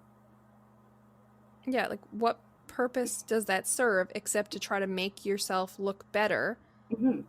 Like this chivalrous man who's going to do what Roxanne has said she likes and she wants and expects in front of her parents, and you don't do it. So you're just like you're acknowledging that, oh, I should have been doing that, you know, because that's what we talked about, and her parents will think less of me if I don't do that for her.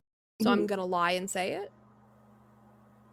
But it also brings, like, if you lie about something like that, what other little things are you lying about? Is he gonna be somebody that's like, she asked him like, oh, what'd you have for lunch? And he's like, oh, I had Chick-fil-A, but he actually had Wendy's. Why would you lie about what you had for lunch? Yeah. What purpose does it serve? Yeah, it doesn't serve any purpose. Another thing I just remembered, Roxanne said he lied and said he was in meetings, but she'd find him asleep, not working. So I was like, does this dude even have a job? Because he says he works from home. Yeah. He says he works from home. He's got this like real professional businessy man type of job. Oh, he's so professional. Oh my gosh, he's so important. Oh my. And like he works from home. He's such a hard worker. He's on the level with Roxanne. Oh my gosh, right? And then he's like, dude, you're sleeping on the job. Like, and you're lying to your trial marriage partner that you were working. And again, it's like, why are you lying about that? Yeah, like everybody takes naps. It's not a big a deal. You can say, nah, I was tired, so I rescheduled my meeting and took a nap. Right? Like, and who could you say that to if not your spouse? Exactly. Right? Like he could literally be like, hey, like if she caught that, he could have been like, sorry, I was just really tired. I rescheduled this meeting. That's why I was sleeping. But it's just not there. And then the fact that Roxanne was like, you said you were gonna, like Sunday we were gonna get up, we're gonna do the cleaning, we're gonna do X, Y, and Z, all this stuff to like take care of the apartment they're in. And he's like freaking out and being like, I'll do what I want, kind of, you're not my mother shit, right? Yeah. Like, you agreed to this. Why are you freaking out when she's like, hey, why aren't you doing what we said we would do? Yeah, we talked about doing this together because we're going to divide and conquer, which is a smart thing to do. And you're being like, no, don't tell me what to do. Yeah. And hygiene is not a gendered task. No, it is not. Everybody needs a clean place to live. You know what? Everybody poops, so everybody can clean the toilet. Yeah. And like, there's couples that work on things being like, okay, like, I'll do all the cleaning in the bathroom, you do all the cleaning in the kitchen, and like, okay, the living room will trade off, like that, just like divide and conquer tasks like that, and being like, okay, this is my space that I am responsible for cleaning, this is yours. Trading and being like, okay, like this week you're doing the cleaning, next week I'm doing the cleaning, or just divide out chores, being like, okay, you do all the cooking, I'll do all the dishes, right? Like to make things work or work together every time. If one person's doing everything and the other person's doing nothing, that is an uncomfortable dynamic. And some people do that, And it depends on your situation. It also depends on what you're comfortable with and what you can communicate about and work together on, but it still has to be something that you decide together. Yeah. Because otherwise it's like roommates when you're stuck with somebody and you're like, they never clean up after themselves and I wash their dishes all the time. Otherwise we'd have bugs. Yeah. And you're just going to resent them. It should be something that you definitely should talk about and be like, okay, so I don't like doing this. How about, are you okay doing this? Like me, for example, I hate doing dishes. I cannot stand doing dishes. Mm-hmm. It is the bane of my existence because, one, I don't have a dishwasher, so I have to do them all by hand. Mm-hmm. 2, I live alone, so I obviously have to do the dishes, and I hate doing dishes. It is like Hexa can't help. Hexa refuses to help. She dirties up dishes. She does dirty up dishes. She eats. Everybody eats. Everybody eats. Everybody poops. Like, so I like doing dishes. It's bane of my existence. If I somehow, say for example, I don't know if he likes doing dishes or not, but let's just say for example, Brandon loves doing dishes. Mm-hmm. He loves it. I would be like, okay, you can do the dishes. He fucking gets off on it. He's like, do the dishes. Yes. Let me clean them. Clean plates get me going. Wet food in the sink. Yeah.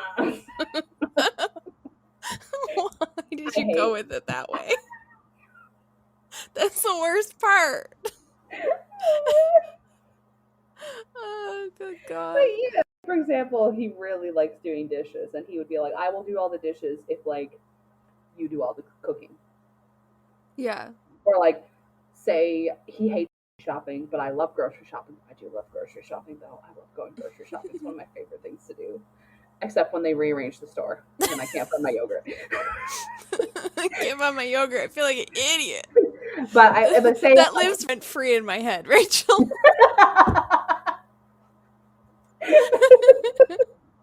But say he hates doing grocery shopping, like it stresses him out too much, makes him too anxious. He feels like he's going to forget things or do it wrong or something like that, and thinks I might yell at him. I wouldn't, I'm not an unreasonable person. I wouldn't yell at him, be like, oh my God, you forgot to buy the coffee cream, man. You will if he is getting off on the dirty food in the sink and the dishes. You'll be like, that's not okay. Hey, listen, if I came in and he was like, oh, dishes, like, that'd be a problem.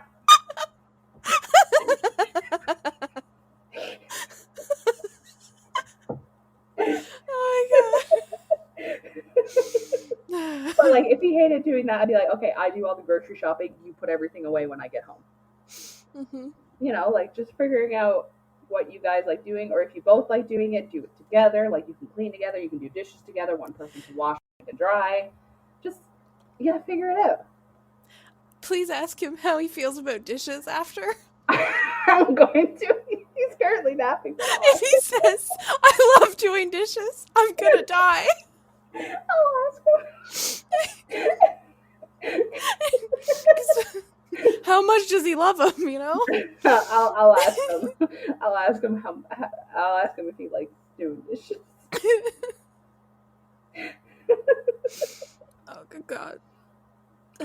We've got enough topic. Yeah. So Alex is a piece of shit. Mm-hmm. One of the things, because we haven't said anything fully that's like, oh, piece of shit status, because you're still like, but Lisa hit a man. Mm-hmm. And, this guy just doesn't like doing dishes. But no, right? Like, he lies. He lies about things that are so little and insignificant. And it's like, why? Mm-hmm. Why did you have to do that? He also tried to start drama. Mm-hmm. Right? He told Antonio that Roxanne doesn't respect him. Yep. And that he's her whipping boy. Mm-hmm. And basically kind of made it sound like Roxanne had said things bad about Antonio. Yeah. Not that this was Alex's opinion. Mm-hmm. And I think eventually he cops to the fact that this was his opinion. It took him a while, but he did. Yeah. Like maybe reunion? I don't know if it was at the reunion or if it was at the dinner or something when they did the swap over. Yes. Yeah. Dinner. Yeah, I think that was where it was. Yeah, because Roxanne told Antonio. Mm-hmm. Or, no, Antonio told Roxanne. Somebody told somebody what he had said. Yeah. I think Kat also talked to Antonio. Yes, Kat. About what Roxanne was saying. Yeah. Because Roxanne tried to warn Kat, being like, he lies. Yeah. And he's not a good guy. Which I don't think he is, because also his emotions are really off. Like, his responses, which I can't remember what it's called. I think it's emotional dysregulation. When your emotional response, like visible emotional response, it does not match the situation. If, for example, when we do 2-sentence horror stories and I cackle. And you cackle. At things that are horrifying and disgusting. Yes. That is because I am traumatized. And my emotions do not match up. Like, my expression of my emotions often do not match up with what I feel. So, like, something horrifying you tell me and I cackle laughing.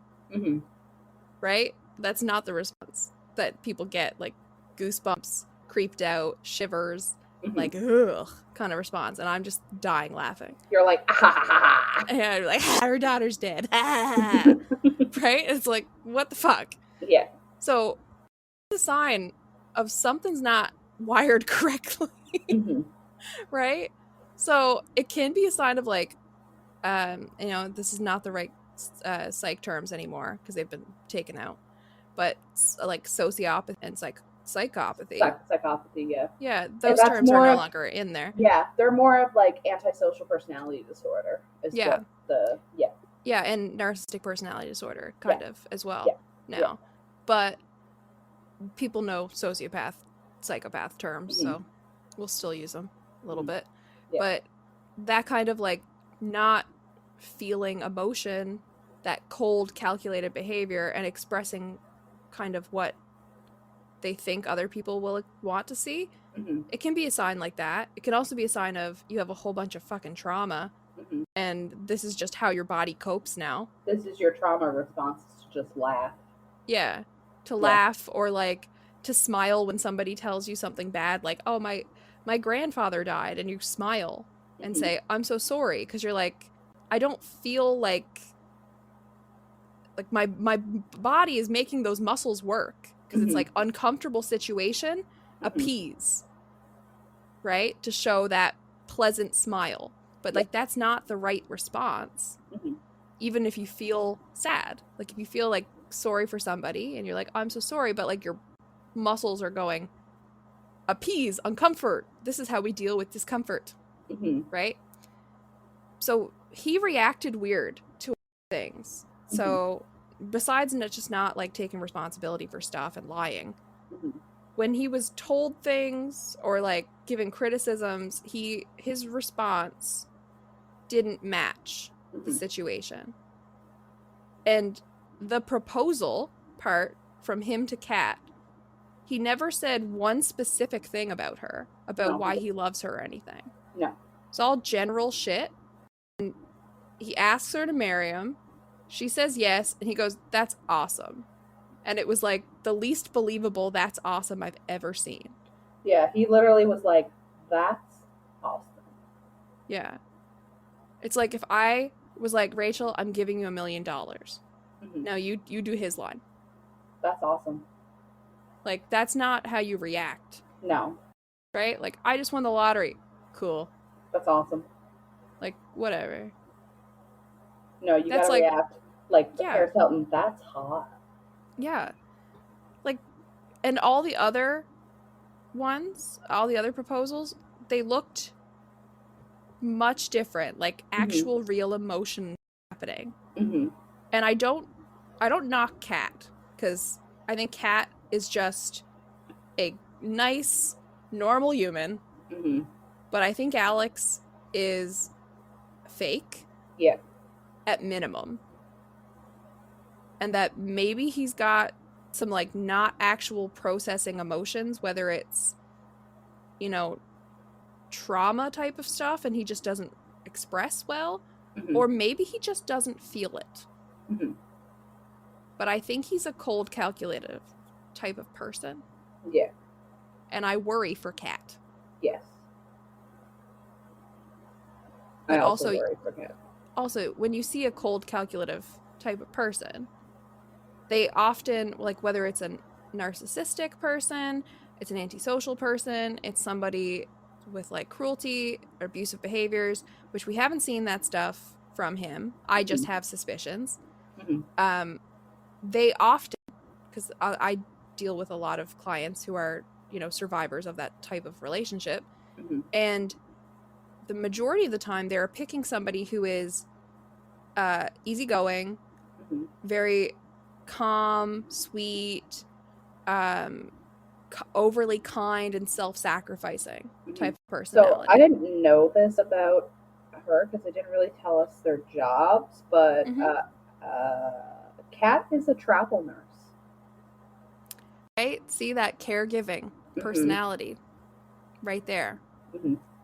So the mixture of the two of them together, how bad he handled dealing with somebody who's not that personality, who's probably the exact opposite of that personality with their trial marriage with Roxanne, and how he's just so lackluster with everything. He can't even give her a compliment that's, or even talk about her to other people in a way that's specific to her. That's like if somebody asked me about you and I'm like, oh yeah, she's great. It's like, what can you tell me about, like, why do you like being her friend? And I'm like, oh yeah, she's great. She's great. It's like, I didn't give any specifics. I could say, like, we have very similar senses of humor. We like similar things. We have similar outlooks on life that you'd like ride or die for me, right? I could say any of these things that are specific to you. But no, I'm just like, she's fine. Yeah, that's like if somebody was like, oh, you and Melody have been friends for a while. What's that like? It's fine. It's great. Yeah. It's awesome. Or even like one of my friends messaged me on Discord and he's like, we have a problem. And I was like, who we killing? Yeah. You know, like. It's like, okay, what's my favorite thing about you? You're just great. You're great. But like, what specifically is your favorite thing about Rachel? You know, she's just Rachel. She's great. Yeah, she's great. Yeah, she's great equal Rachel. That's it. Yeah. It's my favorite. That's the thing. Like, I've told one of my friends because he was having an issue with, you know, relationship stuff. And I was like, if you want me to cut this person off, I will do it. No questions asked. I'm like, but that's the type of person I am. Like, if you don't like somebody, even if I don't know the person, I'll be like, we don't like this person. All right, we don't like this person. Like, like you could turn around tomorrow and be like, we don't like Lexi anymore. And I'd be like, all right, we don't like Lexi anymore. To be fair, you'd probably want to know how I am. Like, you'd probably be like, have you had a mental breakdown? Like, should I call somebody?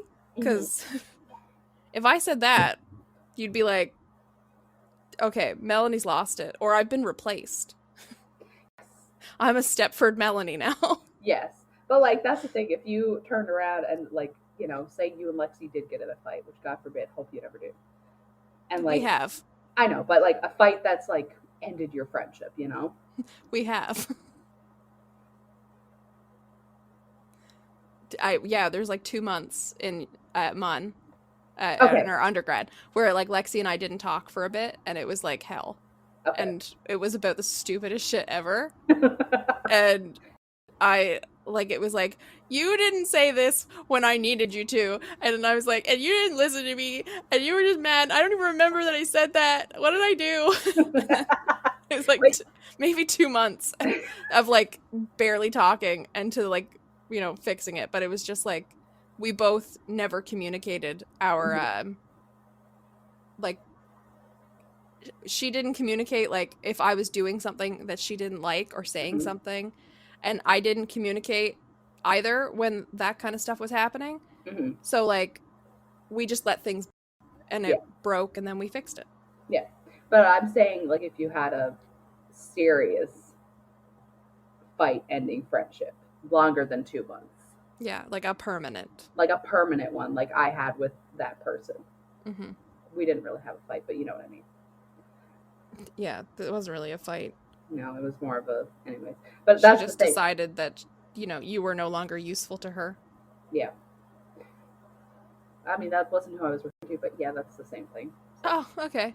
But yeah, that's the thing. Like, if you and her had like a serious longer than 2 months, and you came to me and you were like, yeah, me and Lexi, we're not friends anymore.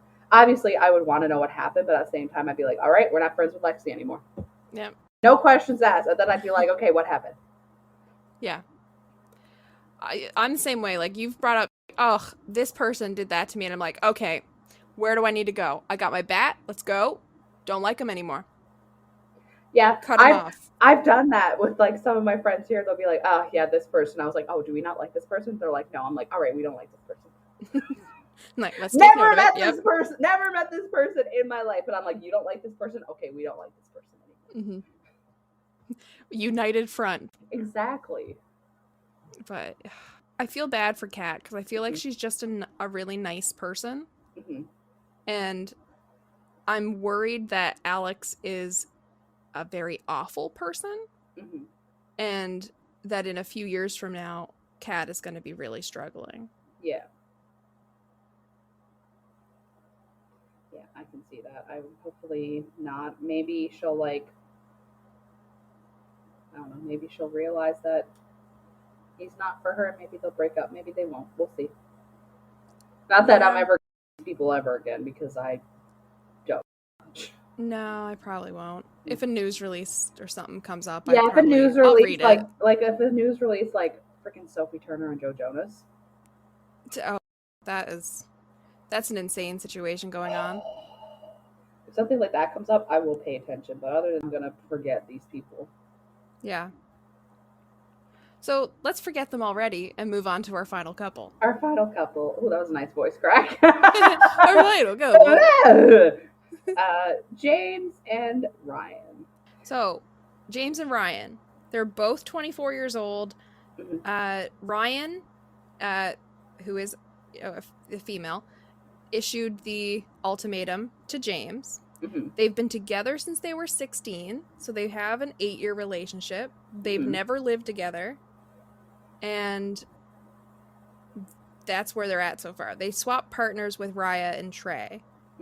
Raya had a really bad time with James because he was like not emotionally available and just like shut down, and they couldn't communicate. He wouldn't even hug her. Yeah, and every time she was trying to be like, she wanted him to show some physical like side of things, and she was clear that she didn't mean sex. She meant like hugs, holding hands. Yeah. Yes, right? Cuddling type of stuff. And he was like, I'm not gonna have sex with you. And she's like, that's not what I'm asking. Exactly. She just kept saying like, I didn't say that. I'm saying hugs, holding hands. And he's like, I'm not comfortable with that. I'm not going to cheat on Ryan again. Again, he says. Yes. Like, oh my God. Yeah. So, although I do kind of respect the fact that, James is like, gonna put a boundary up and be like, I'm not going to express physical stuff because my goal is to get back to Ryan. I do not want to jeopardize anything like that type of thing. I feel like he didn't hear a fucking word Raya said, because she's like, can I have a hug? And he's like, God, you just want to sleep with me. Get off my dick. I'm not gonna have sex with you. Oh my God. Why does everyone want to have sex with me? Got news for you, James. Nobody wants to have sex with you. Not I even feel Ryan. I feel like he's the one like goes to the grocery store and they're like, oh, here's 25 cents your change, and he's like, oh, she's hitting on me again. Good God. Yes. He's like, oh my God, I have a girlfriend. She's like, I'm just giving you your change. Like, don't do that. Like, That means you want to fuck me. Like, you don't want your change? Okay. James, I think, has a problem that he doesn't listen. Mm-hmm. Like, even that he lets somebody speak and finish, Mm-hmm. he doesn't comprehend what they say. Like, he hears what he wants to hear. Mm-hmm. And you also see that, like, once they're back in their trial marriage, there's like a scene where him and Ryan are out to dinner at like a bar or something, Mm-hmm. and they're sitting down, and she's trying to like communicate things to him, and he's I can't even remember what everything was, but she would be like, I feel like you're doing X, Y, and Z, that we're Mm-hmm. just gonna go back to old patterns, and he's like, blah blah blah, and it's like completely not even related to what she was saying. Mm-hmm. But it, like, because I think she was trying to say like she didn't want to live together before being married, because Mm-hmm. she felt like even if they got engaged and were living together, he would still keep putting off getting married Mm-hmm. and having the actual wedding and everything. Mm-hmm. Which, you know, fair, but every time he would answer to that was like, I don't know what I have to do to prove to you type of shit. Mm-hmm. So like, and this is probably just me, because people can do what they want, but I find it strange that they've been together as long as they have and they have not lived together. yeah. Because, like, to me, I feel like if you were together that long, is there a reason you're not living together? Like, is it a religious thing? Is it a cultural thing? I know they're from the South, they're Southern. So I don't know, like, is it a thing that, like, there's some stigma against living together before you're married / engaged? Like, it just seems Yeah. very odd that these people, they've been together since they were 16, which, like, Jesus. Okay. Like, it just seems odd that they haven't lived together, and it feels like there's something underlying, that's kind of, that's why they're not living together. Yes, he's mentioned he's cheated. Like, is that the reason why they're not living together? Or is it, like, I know they were both in school, and I think I read that he did his master's away or something like that. Like, I don't think they lived in the same town for their school or something. Yeah, I think he said he's going, like, he hasn't finished his master's or something at this point, or he's going back to do something else Mm-hmm. and in school, and he was using kind of that as an excuse, Mm-hmm. that he didn't have that finished and that he wanted to be at like a Mm-hmm. very successful job where he could buy her, like, well, I know he said he was going to like upgrade the grandmother's ring Mm-hmm. to like that he'd be able to like pay for a whole bunch of shit type of thing Mm-hmm. and be financially stable. But Mm-hmm. I feel like what Ryan was saying, it seemed like she was holding them back from living together. Mm-hmm. Because just going from that one conversation at that bar, it seemed like she was like, I don't want to live together until we're married, because you're going to use that as an excuse to not get married. Right? To be stuck at that, either together and living together, or engaged and living together, limbo forever. So I took it to be that. There could be other issues, because that didn't come up until they're in their trial marriage, that part was there, right? So here's the other thing. Mm-hmm. If you're together that long as you are, why get married? You're basically common law at that point. I don't know how it works in the US compared to Canada, but, like, if you've been living together for a certain amount of time, you're common law. You kind of get the same benefits of being married. You can correct me if I'm wrong, because this is your area of expertise. Not in Canada. Oh, you don't get the same benefits? Depends on your province for common law. There's, well, getting to the legal aspects. Common law is kind of a thing for tax purposes in Canada. If you're living together for at least 12 consecutive months, then you can file as common law for tax purposes. But then, depending on province to province, the law differs in terms of everything else besides taxes. Mm-hmm. So in Newfoundland, there's no real set definition of common law. It's just like a marriage-like relationship, air quotes inserted, Mm-hmm. and you have to fight for it. So if you break up in a common law relationship in Newfoundland, the province I live in, there's no automatic right to divide property unless both your names are on it. It's basically whoever's name is on something owns it, and if you want any different, you had to fight like hell in court. Mm-hmm. If you're married, it doesn't matter whose name is on what. When you break up, it's everything 50-50. You want to change that scale of 50-50 to go different, to be like 60-40, or you should get something and they shouldn't get any piece of it. You have to fight like hell. But there, and like if somebody dies, like a common law partner dies in the province I'm in, there's no right to accept anything unless they had a will or something to name somebody. Mm-hmm. Common law partner can't make medical decisions where I am. There's like, if you go to a different province, Ontario has laws, and I only know it from the family law perspective. Mm-hmm. They do have legislation written about how common law partners are dealt with in terms of dividing property and stuff on splits. Mm-hmm. But you're kind of like up in the air. You don't have the same protections when you're in Canada. Mm-hmm. I don't know if it's anything like that in the US. Mm-hmm. And there's always contracts you can do. Like a cohabitation agreement is a contract between two partners that are living together. Mm-hmm. Kind of like the idea of like a prenup. Mm-hmm. But without the marriage aspect, it's just, here's what happens during the relationship, here's who owns what, and if you break up, this is what happens. Mm-hmm. Kind of plan. So like you can opt into things, but there's no automatic. Mm-hmm.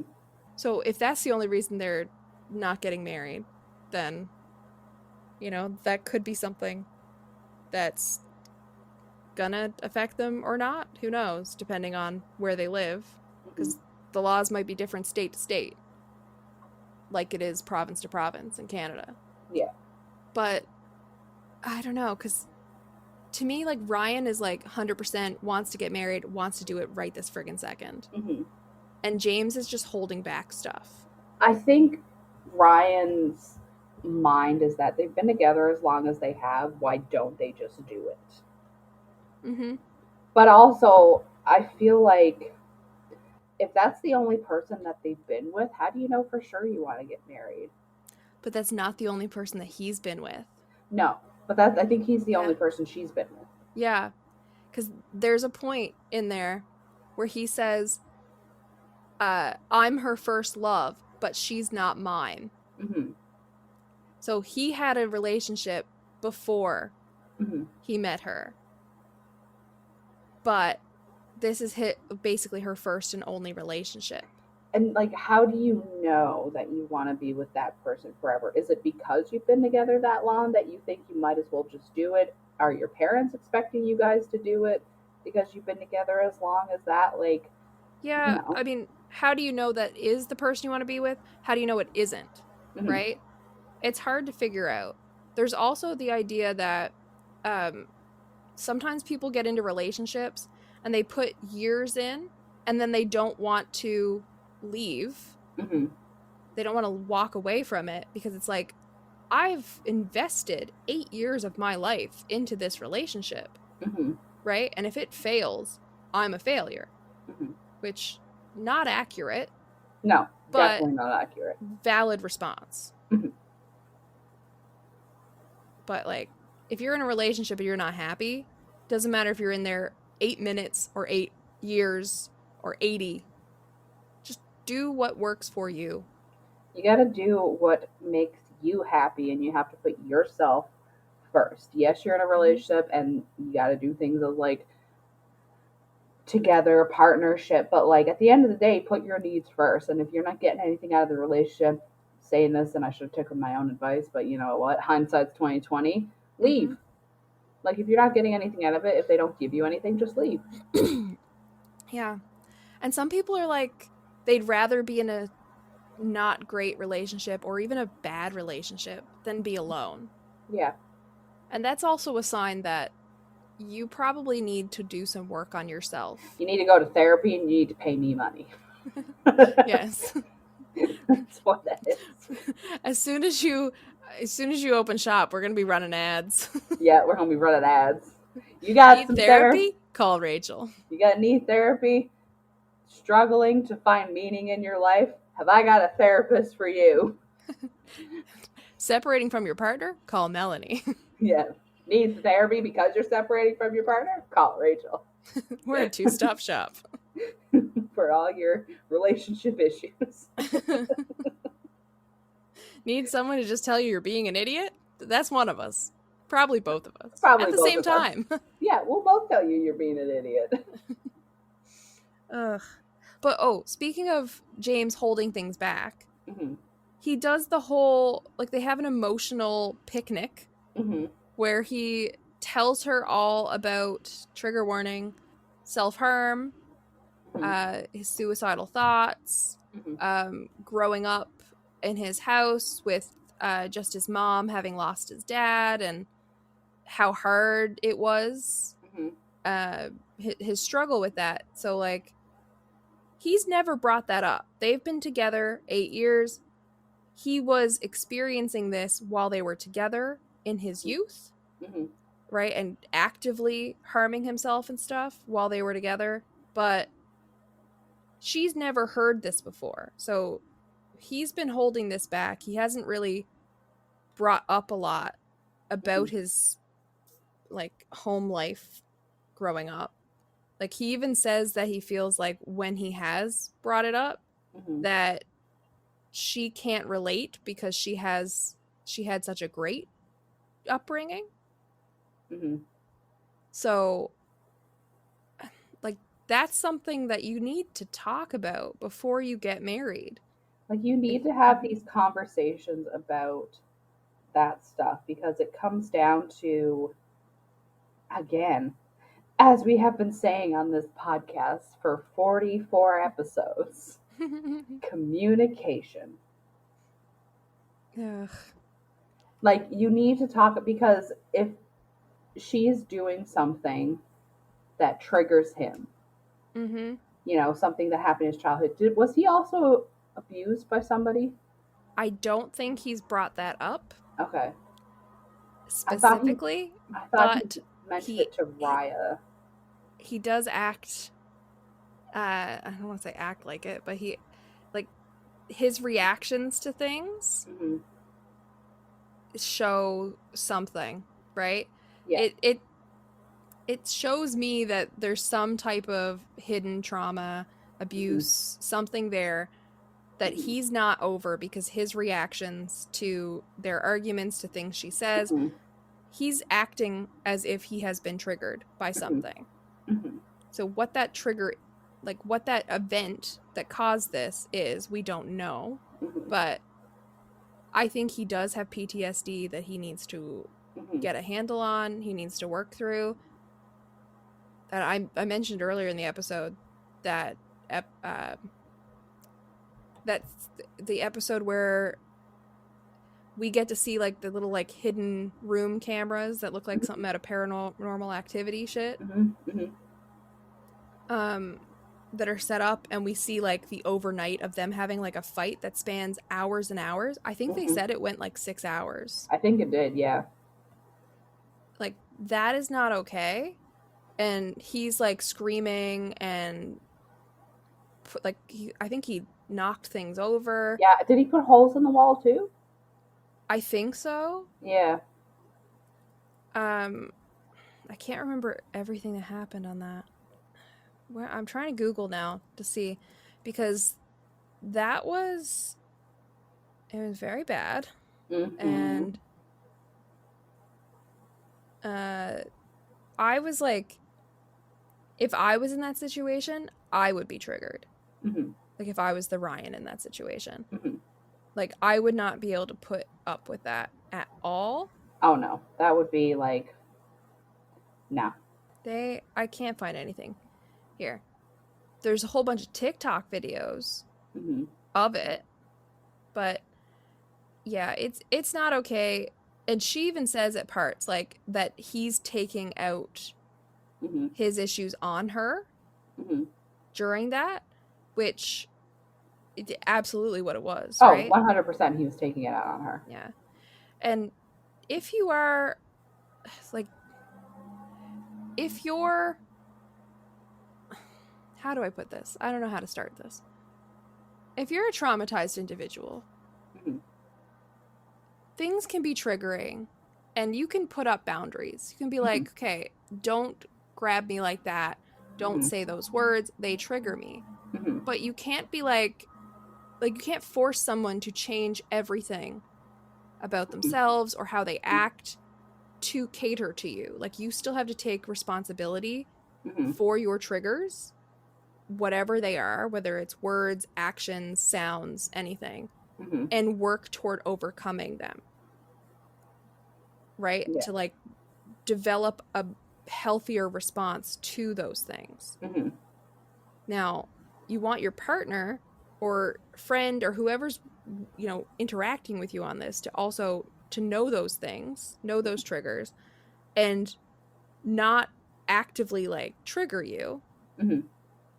But there's still, like, you can't have the whole world change to accommodate you. Yeah. It's not possible.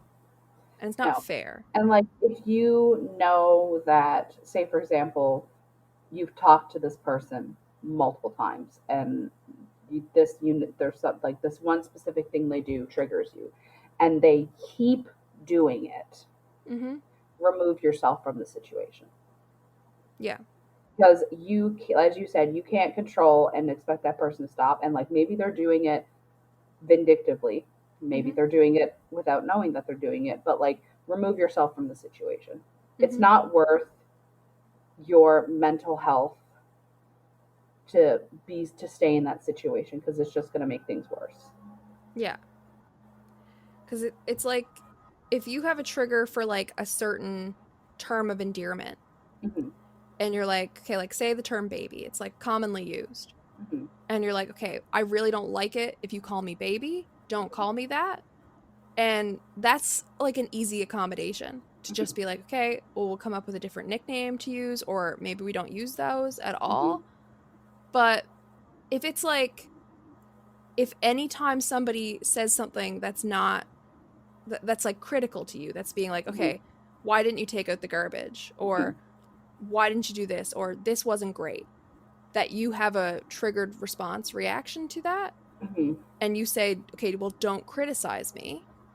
That's not a fair thing to make somebody else accommodate for. Yeah. They can't just gas you up constantly and never check you. Like, that's not okay. But like, it all depends on the things, right? It's still, no matter what it is that's triggering, you still have to take responsibility for your own triggers, your own reactions, whether it's lashing out or, you know, going quiet, panic attacks, whatever it is, and then try to work on bettering yourself for your own self, as well as your partner or your family or whoever, but it's mostly for yourself. Yeah. It's a shitty way to live. Yeah. But, you know, you want to make sure that, especially before you get into any serious relationships, you got to make sure that, like, you're good, mentally good, before you get into any relationship. You know, like, if you've got your own issues and you're not working through them for whatever reason, maybe you don't want to, maybe you don't think you have issues, which, like, that's a whole other issue of itself. And you're not willing to, like, try and work through them so you can be the best version of yourself for somebody else, you can't expect them to just, like, accept that this is how you are. Like, people who will be like, oh, that's just how I am. No, that's not a reason. That's an excuse. And it's an excuse to act however you like, no matter if it hurts somebody. Exactly. What else can we say about these two? Ryan is a sweetheart.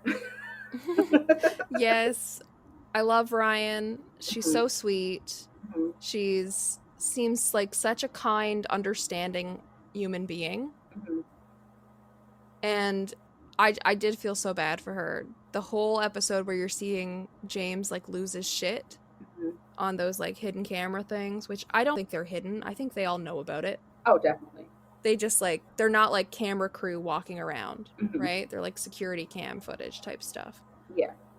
Like all that stuff, that whole fight, I felt so bad because she's like, you can tell she's exhausted, she's drained, she's trying to just like, she's trying to be reasonable. She doesn't like scream and throw a big fit and all that stuff. She's just like trying to work through things and eventually gives up and just goes to bed. Yeah. But God, to just deal with that all the time. And like, why, and I'm pretty sure at one point, I can't remember how he phrased it, but throughout the season, James said at one point that basically the I am who I am type of thing, and he's not ready or he doesn't want to work through it yet. Which, you know, fair in the sense that, you know, take your own time to get through your own issues, but not fair to the people that you are acting out shit on. Like, they are putting up with you doing these things and acting like a shit. Yeah. And there comes a point where you are going to have to understand that people may not want to be around you if you're not going to work through your issues. Yeah. And that's nothing on them. Like, that's strictly. Yeah. Yeah. It's not their responsibility to make sure you're okay. They're not your mother. Yeah, exactly. I get it from the perspective of like him wanting to work through his issues at his own time, and he's not ready to face that stuff. But he's also got to recognize that he's hurting people. Like somebody like Ryan, who he claims to be the love of his life, and he's causing her pain directly, not just like indirectly in that she's seeing him struggle and hurt. He's lashing out at her, causing her pain. So, like, if you're not going to do it for yourself, either do the better thing and, you know, either work through your issues, work on your own responses yourself if you're not ready for therapy, or leave and let the people around you not be hurt by you. I don't like that response, right? Like, no, that, I think that's a cop-out. It's a cop-out. Yeah. It's just like, I get not being ready to face shit and stuff like that, but that it still doesn't give you the right to hurt people. Yeah. Especially because I'm assuming he has been through a trauma to act like that. He hasn't gone into a lot of things on that, but assuming there is, he should understand what it's like to be on the side of the person being hurt. Yeah, he should. He definitely should. He should be more understanding, and it feels like he's not being more understanding. Because in a sense, he is like indirectly traumatizing Ryan. Yeah, I mean, he's putting her through stuff. It may not be that he's physically acting shit out on her, but verbally and emotionally, she's being put through shit. And it's directly from him. Yep. Right? So, like, this is how much we saw on screen. What has the last 8 years been like? Exactly. And I mean, one of the things he's done is he cheated on her. Yeah. Right? So, right there, it's not just words. He's actually gone out and broken their, like, the boundaries of their relationship. I don't think I'll ever get on board with James. No, me neither. I mean, unless he goes through some serious therapy and he comes out and starts apologizing publicly and, you know, treats Ryan fantastically for the rest of her life, I don't think I'm gonna get on board. Yeah. But, that was the season. Yeah. 5 couples. None of them was I like, yeah, I'm so happy about this. About. And then the reunion. Reunion? That reunion. Yeah, the reunion. I was just really annoyed by Vanessa Lachey, who would ask a question that wasn't very deep, and then they'd answer, and instead of like following up and be like, okay, and how did that make you feel, and what next, or to get them to keep talking, and the cast are the stars of this show, she's like, oh, what you just said reminds me of a somewhat related story that doesn't make any sense about me and my husband and what we like to do. And it's like, we didn't show up here for the Nick and Vanessa interview about what goes on in their relationship. We showed up here to find out more stuff about the couples we've followed for 9 episodes. Yeah, we want to know about their relationship, and we want you to ask the hard questions, which they never do. Yeah, and we would like some drama. It's like the same thing. I have the same issue, different show, but I have the same issue with Sean Robinson, who does the 90 Day Fiance reunions. She doesn't ask the right questions. Yeah, I've never actually watched any of the TLC stuff. I know, shocking. You're not missing much. But I mean, Lexi has shown me clips, because Lexi is a TLC fan. Is she watching The Last Resort, do you know? I don't know about that one. I know she watches 90 Day Fiancé. Okay, no, that's 90 Day Fiancé. Some of the spin-off ones. Yeah, that's a spin-off one, so you need to ask her if she's watching that one. Okay, I'll try to remember. Okay. I won't remember. I know you won't remember. I'll text you. And see, this is communication right here. Look, an example. Yes. You know my shortfalls, and you're accommodating me for them. I am. I'm very accommodating. It's a compromise between us. Okay, I don't know how to end this, because this is kind of ending like the end of the season, which was just meh. Yeah, it's very meh. Right? You just get to that thing. I was so excited to see the reunion, see the drama. I didn't think all 4, well, technically all 5 couples would still be together. I didn't think all 5 of them would say yes. Yeah. Well, I mean 4, right? The 5th couple was Lisa and Brian, who didn't make it to that part and aren't engaged, but are still together. But yeah, I didn't think we'd have 4 successful proposals. I didn't think all of them would still be together as of the reunion, even if they did. And really, to me, it's just a shit show, and we didn't get any closure. Like, Vanessa Lachey's hosting is a lot like the writers did on the last episode of Lost, and they just shit the bed. And they said, you know what? We don't give a shit what you want. We decided we want an easy paycheck, and we're writing something that's stupid. And she was like, you know what? Everybody's here for me anyway. I don't need to do work, like remember who these people are or what they do. I'll just tell you stories about my life. Exactly. Anyway, Rachel, tell the people where they can find us if they want to just commiserate with us. People, if you want to commiserate with us, you can find us on Instagram. We are at Inconsistent Podcast 1. You can find us on Facebook. We're Inconsistently Consistent. And if you want to email us your woes, we are inconsistentpodcast1@gmail.com. If you want to specifically express your woes to me because you're like, wait, you're a therapist in training? I want to trauma dump on you. You can find me on Instagram and TikTok. I'm _RachelVR_ on both of those platforms. You can find Melanie, all of her social links on MelanieFlynnBooks.com. I noticed you were on mute.